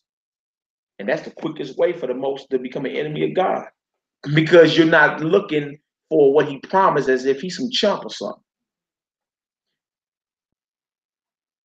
Real thingness. Come on, Hebrew. In that day, will I raise up the tabernacle of David, that is fallen. Come on. And close up the breaches thereof. The house of David, or the tabernacle of David, is fallen. Right? 12 tribes of Israel scattered out of their homeland. Tabernacle of David. Didn't David rule all 12 tribes? He said, in that day, I'm going to raise up the tabernacle of David that is fallen. So even though David was great, the house of David was great, it failed. The day is coming, though, when it will be raised back up, though. And the breaches, all the breaks, will be healed. All right, come on, Doc. And I will raise up his ruins. And ruin, something that's ruined, you understand? That means some type of war went down. I'm going to raise up his ruins. Come on. And I will build it as in the days of old. Glorious, as in the days of old. Glorious, renowned, powerful. David was ruling, it is what it is. But we talking about even greater than David's kingdom. All right? Most High say he's going to restore what we had in the past to us. All right, go ahead, Doc. Verse 12. Yeah. That they may possess the remnant of Edom. That they, the house of David, the Israelites, that we may possess. You understand? What does it mean to possess something? Ownership. It's ownership. Rulership. Right? He gonna raise up tabernacle of David that is fallen and close up the breaches that we, the house of David, may possess. The remnant of who? Of Edom. The remnant of Edom. Go ahead. And of all the heathen, which are called by my name, said the Most High, that doeth and this. All the heathens that are called by my name. So contrary to popular belief, there are those of other nations who will serve the true and living God. Right? They got a place in God's kingdom, but they will be had in possession of God's people. That's a hard pill to swallow for a lot of folk. They don't want to hear that. You know what I'm saying? Old Testament. You know what I'm saying? You Negro, and for those so-called Christian apologetic Negroes and heathens, you feel me? Stop trying to use Messiah against the Old Testament. You feel me? If he's talking about the kingdom of heaven and what you call the New Testament, it was prophesied about in the Old Testament. Messiah don't disagree with the prophets. You feel me? He said, I'm here to fulfill the law and the prophets, not to disagree with them. You understand? So if anybody want to have a so-called dialogue about the kingdom of heaven, these are the scriptures that will be brought out. You feel me? Along with that Isaiah 14, verse 1 through 4. And look, and many others. There's a gang of them. You feel me? The kingdom of heaven, you understand, with Messiah sitting on the throne, Messiah's people will be ruling the entire planet. You understand? And those heathens that believe in the God of Israel, they will be had in possession. They will be the handmaids and servants to the children of God in the kingdom of God. You feel me? It's better that than the lake of fire. Go ahead.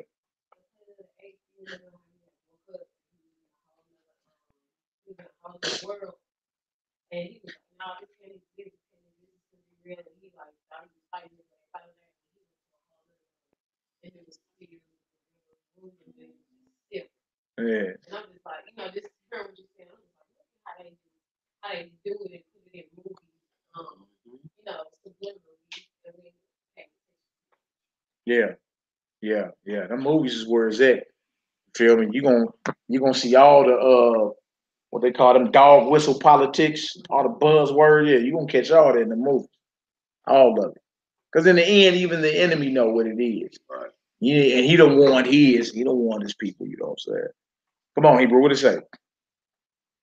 Verse 13. Yeah. Behold, the days come, saith the Lord. Yeah. That the plowman shall overtake the reaper. That means the slave will overtake the master. The days is coming when the last gonna be first. The plowman is going to overtake the reaper. Go ahead. And the treader of grapes him, and the treader of grapes him that soweth seed. Yeah. And the mountain shall drop sweet wine. Oh, beautiful. And all the hills shall melt. Verse 14.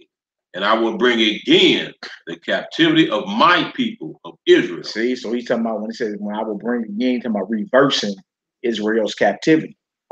All right, go ahead, Al. And they shall build the waste cities and inhabit them. And they shall plant vineyards and drink the wine thereof. They shall also make gardens and eat the fruit of them. Yeah. And I will plant them upon their land, and they shall no more be pulled up out of their land, which I gave them, saith the Most High thy power. See, that's a promise. That's a promise. You feel me? We get our land back, we get our former glory back, but even greater. We got handmaids and servants, and we'll never be pulled about our land ever again. Feel me? So when you're seeing these things happening, the wars and the rumors of war, man, look, that means we're closer, you understand, to our redemption than ever before. That's something to be happy about. Feel me? It's also something to do with self-reflection on, so you can start getting yourself together. You feel me? Because you don't want to miss this. You know what I'm saying? You don't want to miss the kingdom. You missed that. What did you exist for? What was your purpose? You missed the kingdom. Feel me? Or what did I miss it, Father? Did I miss the battle? You told me you missed the war. You missed the whole war. What do you mean? All right, you done with that? I need Zephaniah 3. Zephaniah 3, and then we'll do Proverbs 1. We close it on out. You feel me? So again, you know, you got who they call him, the orange pervert in the office. Well, he just said, go ahead and bomb Syria, drop the missiles on Syria. Russia on the way with air support to bomb back. We shall see how this plays out. I'll be up early in the morning, y'all willing. Might be up all night. I probably gotta go to sleep. Yeah, like this. Like, what's going on? You dig? Yeah, man. Thankful. You understand? To even be living during these times. But look, and even and be able to you know, understand a little the whiff the Most High allows us to receive. A whiff. The little he allows us to receive, man, so there's plenty to be thankful for. Right? Like you heard, trying to get some understanding. You be anywhere on Friday night. I was talking about sacrifice. Many people know that they had a knowledge, but I ain't willing to sacrifice, man. Give up something. And most of the stuff that you sacrificing or giving up is something that's holding you back anyway. You feel me? Like how deep you think you finna get always up in the club? I mean, how close you think you finna get to the Most High and you're always preoccupied in the club? Like how deep you think you really finna get? Not received in the club. Yeah, I knew some brothers tried that madness when I first came around. They brothers talking about they was going to St. Louis nights to do some witnessing on a Friday night. I'm like, Negro, please. Y'all ain't up in there doing no type of recruiting for the kingdom. Stop it. Y'all ain't up in there, and on top of that, come on, you already know it's Sabbath. You feel me? We should be turning down, tuning in. You feel me? Not having all this demonic corner music vibrating through our. Come on, man, we know better. Dude. You ain't finna get nowhere near no deep to the Most High. Always, you feel me, around wicked vibrations. Like, how that's gonna happen? Like, you feel me? You don't have no time for them. All right, come on, Hebrew. Where you at? Let's get her done. Let's get her done. Yeah, Hebrew. Yeah, we going to the club tonight. Yeah, Sabbath night. The eve of the Sabbath. Going to the Sabbath. You going to the club, huh? Yeah, man. You know, we got, you know, a couple daughters up in here. You know, we're gonna tell them they're Hebrew. You know, that what y'all in there for? Yeah. Let's get her done, Hebrew. What? Start around verse 8. Start around verse 8, Hebrew. Zephaniah chapter 3, verse 8. Yes, sir. Therefore, wait ye upon me, saith the Lord, until the day that I rise up to the prey. So another thing we have to have is what? If you're saying wait on me, what's that? Patience. Patience. Gotta have patience, man. You feel me? How the enemy gonna have patience, but we ain't got it? You know what I'm saying? Like these heathens got so much patience. They'll hatch a plan 200 years ago. You did, and then their great grandsons will see it all the way through. But to hatch a plan like that, you feel me? You gotta have patience. Everything is off timing. All right, go ahead, Al. My determination is to gather the nations, that I may assemble the kingdoms, to pour upon them my indignation, even all my fierce anger. For all the earth shall be devoured with the fire of my jealousy. You hear that? All the earth should be devoured. That's like the third or fourth time we read about the earth being devoured with the fire of his jealousy. We even read where the heavens was going to pass away with a great noise, and the elements was going to melt with fervent heat. That ain't that, man. Look, you can't withstand the air conditioning going out in the summertime. You feel me? Like we come up here in the summertime and the AC done went out last summer. I think the AC needed recharging or something. Boy, sisters was up in this deal like, oh man, it's so hot. Hebrew, I'm like, boy, look, ain't none of us ready for no electric fire. You talking about supernatural fire, man. Go ahead, out. Verse 9. But then will I return to the people a pure language. Then, when that happens, right? So even all the arguments over pronunciation, that should be swept up under the rug too. You know what I'm saying? A lot of Hebrews want to argue about how you pronouncing names and all that should be swept up under the rug when we just read that. Because it's not after he devour the earth with the fire of his jealousy that he will return a pure language. That means everything you speak in today has taint on it. Everything. Hey, bro, I want to hear that. Go ahead. That they may all call upon the name of the Lord to serve him with one consent. Yeah, so he has to return a pure language so we all can serve him on one accord. So we here today, right now, everybody mad. Why we all can't be on one accord? Because the earth ain't been devoured with the fire of his jealousy yet. How about that? Huh? Until then, until that happens, that only then will we see eye to eye. I think some of the movies and showed you them that fiery end to the best of their understanding. You feel me?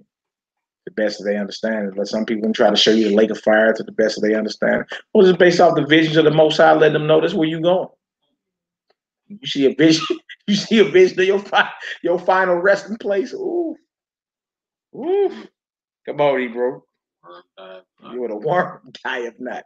Go ahead. Verse 10.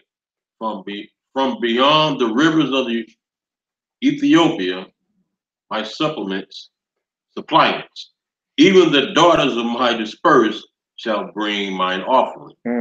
In that day shalt thou not be ashamed for all thy doing, wherein thou hast transgressed against me. So in that day, So we won't be ashamed in that day. Go ahead. For then I will take away out of the midst of thee them that rejoice in thy pride, and thou shalt no more be haughty because of my holy mountain. I will also leave in the midst of thee an afflicted and poor people. Yeah. And they shall trust in the name of the Lord. The remnant of Israel shall not do iniquity. The remnant of Israel, those or the elect, some brothers call them. I mean, those who are counted worthy to enter into the heavenly abode of the Father, they won't be sinful. They won't be doing iniquity. The remnant of Israel. A remnant is a small remaining residue. It's like that much right there. You feel me? That's it.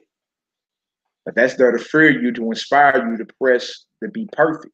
Try your best, man. You understand? There's all type of tests you're going to go through. But you still breathing. You dig? Go ahead, Hebrew. Nor speak lies. Neither shall a deceitful tongue be found in their mouth. No deceitful tongue. No lies. Come on out. For they shall feed and lie down. Yeah. And none shall make them afraid. Exactly. See? Opposite of what's going on now. Right? Whether us or those claiming to be us. Right? They definitely afraid. You feel me? One of them Palestinian dog catchers, boy, make some type of a kettle pot bomb, it's over. You understand? Like, look, so they not even feeding, lying down, and not being made afraid. And those are the imposters, right? Us, you go down something as early as Emmett Till, man. You feel me? Two heathens knocked on his uncle door and walked in there and took him up out of there. Right? Being afraid means there's no certainty for your life or of your life. At any moment you can be took up out of there. All right. So it's just letting it be known the day is coming to where we're gonna be comfortable. We're gonna be safe, we're gonna be secure. We're gonna boast in our gods. You know what I'm saying? Real talk. That day is coming. We're gonna be protected forever, powerful, immortal, glorious, sin free. Can you imagine? You feel me? Powerful out here. Come on, Hebrew. Sing, O daughter of Zion. Yeah. Shout, O Israel. Be glad and rejoice with all the heart, O daughter of Jerusalem. See, so when redemption comes, we supposed to be amped. Shout, sing. You amped about that. We ain't gonna blow, God, thank you for delivering me. Yawn. Good night. Talk to you tomorrow, Dad. No, boy, we gonna be beyond amped. You feel me? The nightmare is over. Come on, Doc. The Lord hath taken away thy judgment. He hath cast out thine enemy. He hath cast out thine enemy. Yeah, it's good for you to have enemies. Keep you on your toes. Keep you on your toes. All right, go ahead, bro. The King of Israel, even the Lord, is in the midst of thee. Thou shalt not see evil anymore. So, man, that lets you know we're gonna be powerful. The Most High, the King of Israel, his son in the midst of us, right? In the midst of his people. You feel me? Being manifested and revealed. You ain't gonna see evil no more behind it. Once the power of God is magnified in us, game over. Game over. Come on, now. In that day, it shall be said to Jerusalem, fear thou not unto Zion. Let not thine hands be slack. Don't be afraid and be courageous. When they say don't let your hand be slack, you understand? Be strong and very courageous, like Joshua said in the book of Joshua, chapter 1. He told Israel, be strong and very courageous. Don't fear. Feel me? Let your hand be not slack. Go ahead, out. Yahweh thy power in the midst of thee is mighty. He will save. He will rejoice over thee with joy. He will rest in his love. He will joy over thee with singing. Also tell your God gonna be singing over you. And I can't even imagine. I can't even imagine. You imagine the bars, music. I can't even imagine. Come on, Hebrew. I will gather them that are sorrowful for the solemn assembly. That's us. We the ones that are sorrowful. We the ones, under the curses or whatever. But the Lord said, I'm going to gather them that are sorrowful for what? The solemn assembly. That holy convocation. Come on out. Who are of thee, to whom the reproach of it was a burden. Who are of you. He said, who are of thee. Those that are sorrowful, who will be gathered for the solemn assembly. He said, who are of thee? Tell it to Israel. Who are of you? Yeah. Come on, Hebrew.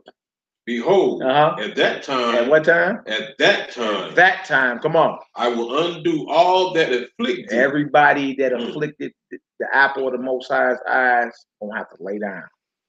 You understand? They're gonna have to lay down. Most High said, I'm gonna undo them. I mean, they're gonna lose all their power. They're gonna lose their structure. They're gonna lose everything. You feel me? So what you're seeing is the opening stages of this deal, man. You're seeing the stock market drop, he's panicking. Lost $4 trillion. World markets lost $4 trillion. Everybody panicking. We smiling. You feel me? You're seeing the very power structure. You feel me? Of this heathen crumbling. Where you feel me? And we out because the Most High said, I'm gonna undo all that afflict you. You feel me? They're gonna gradually lose control of this thing. You feel me? They gonna gradually lose power. You understand? And it's happening right now. It's all praise. It's all praise. Go ahead, Hebrew. And I will save her that halted. Yeah. And gather her that was driven out. That's right. You've been driven out, scattered to the four corners. Come on now. And I will get them praise and fame in every land Woo! where they have been put to shame. Yeah, everywhere you was put to shame, you gonna get praise and fame. It's a promise from your God, man. You know what I'm saying? You be going through your little stuff in life, man. Smile. There's a promise coming to you. You feel me? The most I say, I'm gonna get you praise and fame everywhere you was put to shame at. You're gonna get praise and fame. They're gonna have to acknowledge y'all as the sons and daughters of the Most High God. And we got other scriptures that say they're gonna have to bow down to you, bow to your feet, lick the dust off your feet. Huh? See, these are the type of scriptures that scare heathens and bootlicking Negroes, because he can't even imagine the glory and the power that's coming. What you mean? I wasn't made just to go to the corner store every day and, you feel me, buy swishers? No, you wasn't. No, sell some food stuff. You was made to rule. Now that's a whole nother mindset that brings in a whole nother reality. You feel me? And you see why the warfare is where it's at. Inside Israel, the warfare is at. You feel me? Why it's a big thing to keep you from getting on this type of vibration.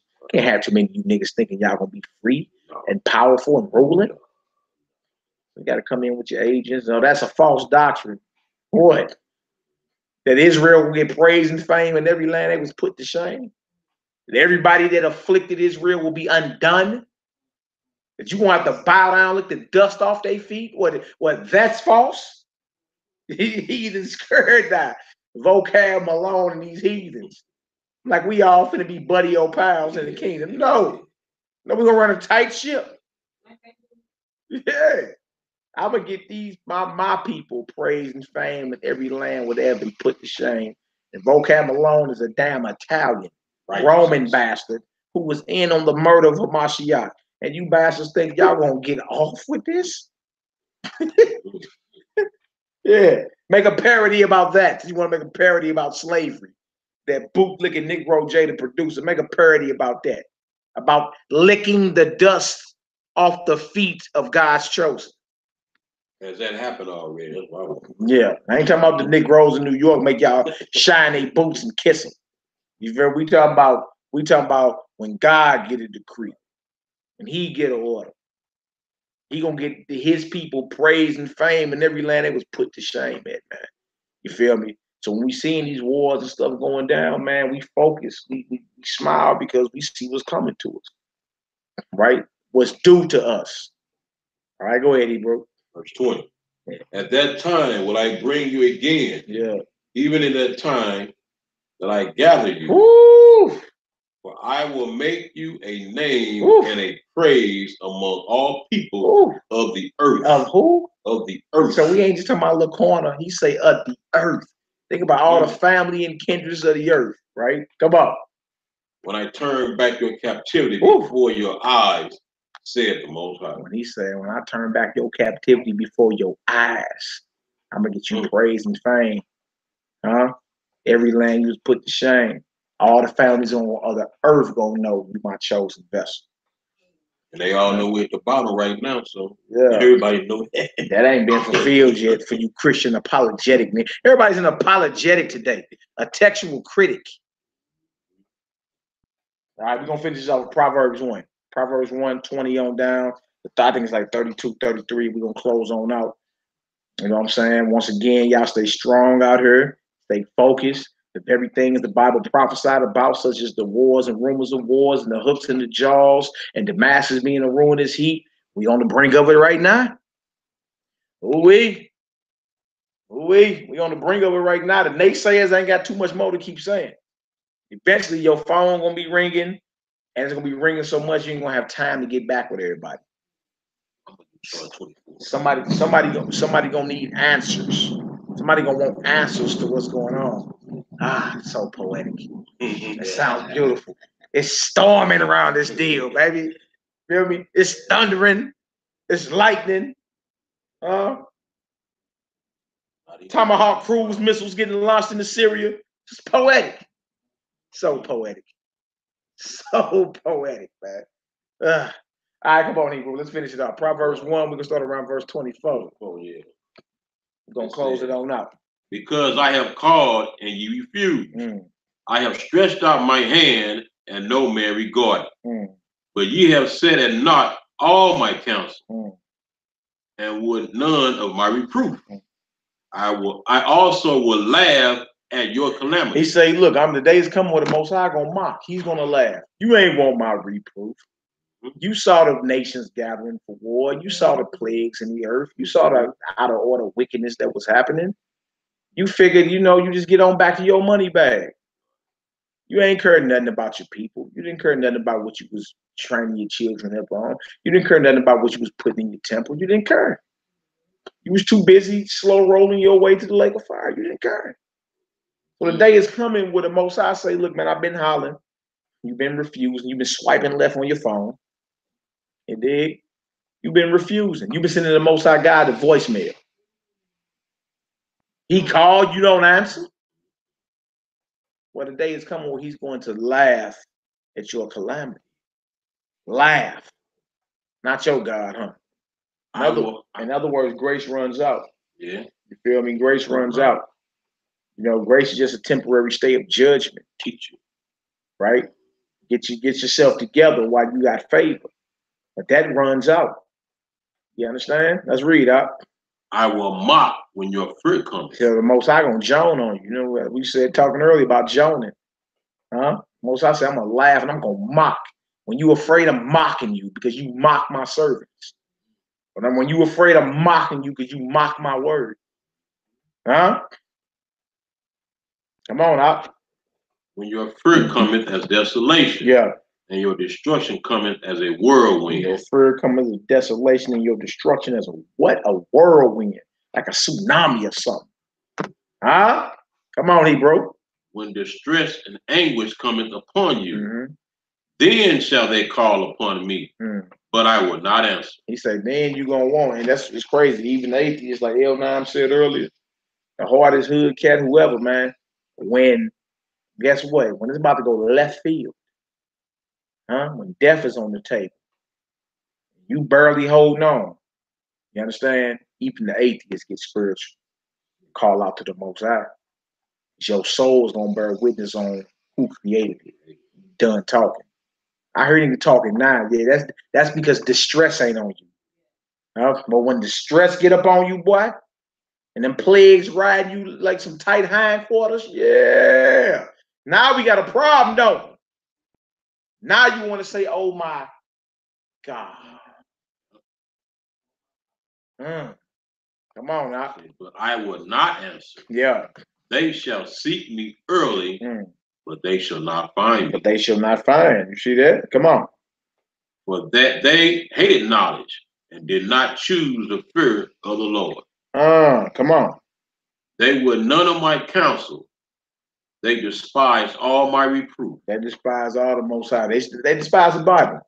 The counsel, the reproof, the oracles of the Most High is the Bible.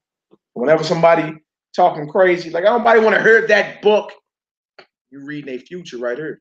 The Most High gonna mock you one day. You're gonna be laughed to scorn, and you are going to be mocked by your Creator because you refuse His counsel.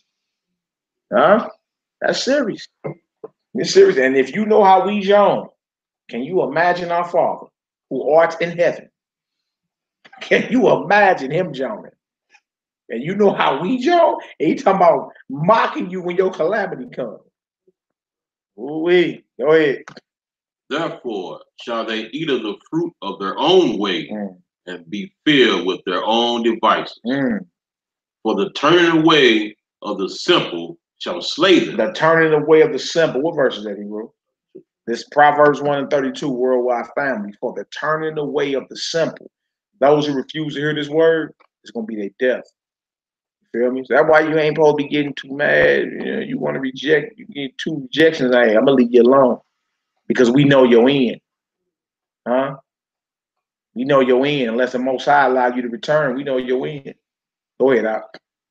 For the turning away of the simple shall slay them. Yeah. And the prosperity of fools shall destroy them. And the prosperity of fools, because their prosperity is their security. So they think. He's saying that's gonna destroy them. Right? But whoso hearkeneth unto me shall dwell safely and shall be quiet from fear of evil. See, so those that hearken to the Most High, that's where your security at, man. It ain't in nothing else. Everything else is an illusion. You feel me? It's an illusion. Trumped up feelings given by man with no type of backing, period. It's nothing. You feel me? Your holidays meant nothing either. Everything don't nothing mean nothing. It ain't got nothing to do with the Most High God. It don't mean nothing. People don't want to hear it. But even when we read about the coming kingdom, you got to keep what? The Feast of Tabernacles. Got anything else you want to hear, bro? Proverbs 14. Go ahead, brother. Proverbs 14, verse 12. Mm-hmm.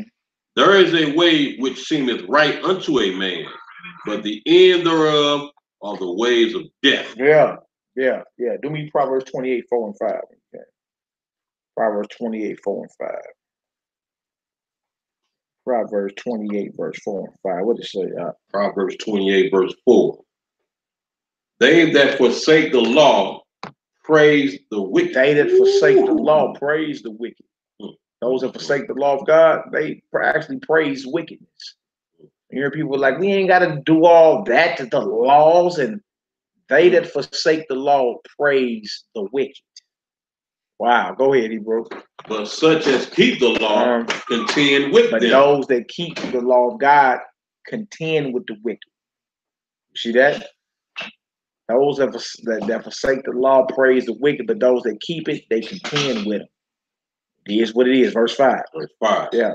Evil men understand not judgment. I heard that evil men don't understand judgment. So when the judgments of the Most High and the plagues start getting poured out, our people start calling it evil. Right? But how you know it ain't judgment of the Most High? It says evil men don't understand judgment. Go ahead, Op. But they that seek Yahweh understand all things. They that seek the Most High understand all things. Yeah. So it's all good. We got a closing psalm. We're going to close on out. A little bit past midnight here in these muddy waters, the STL. Go ahead and pick a psalm, Op. We're going to pray on out toward Jerusalem.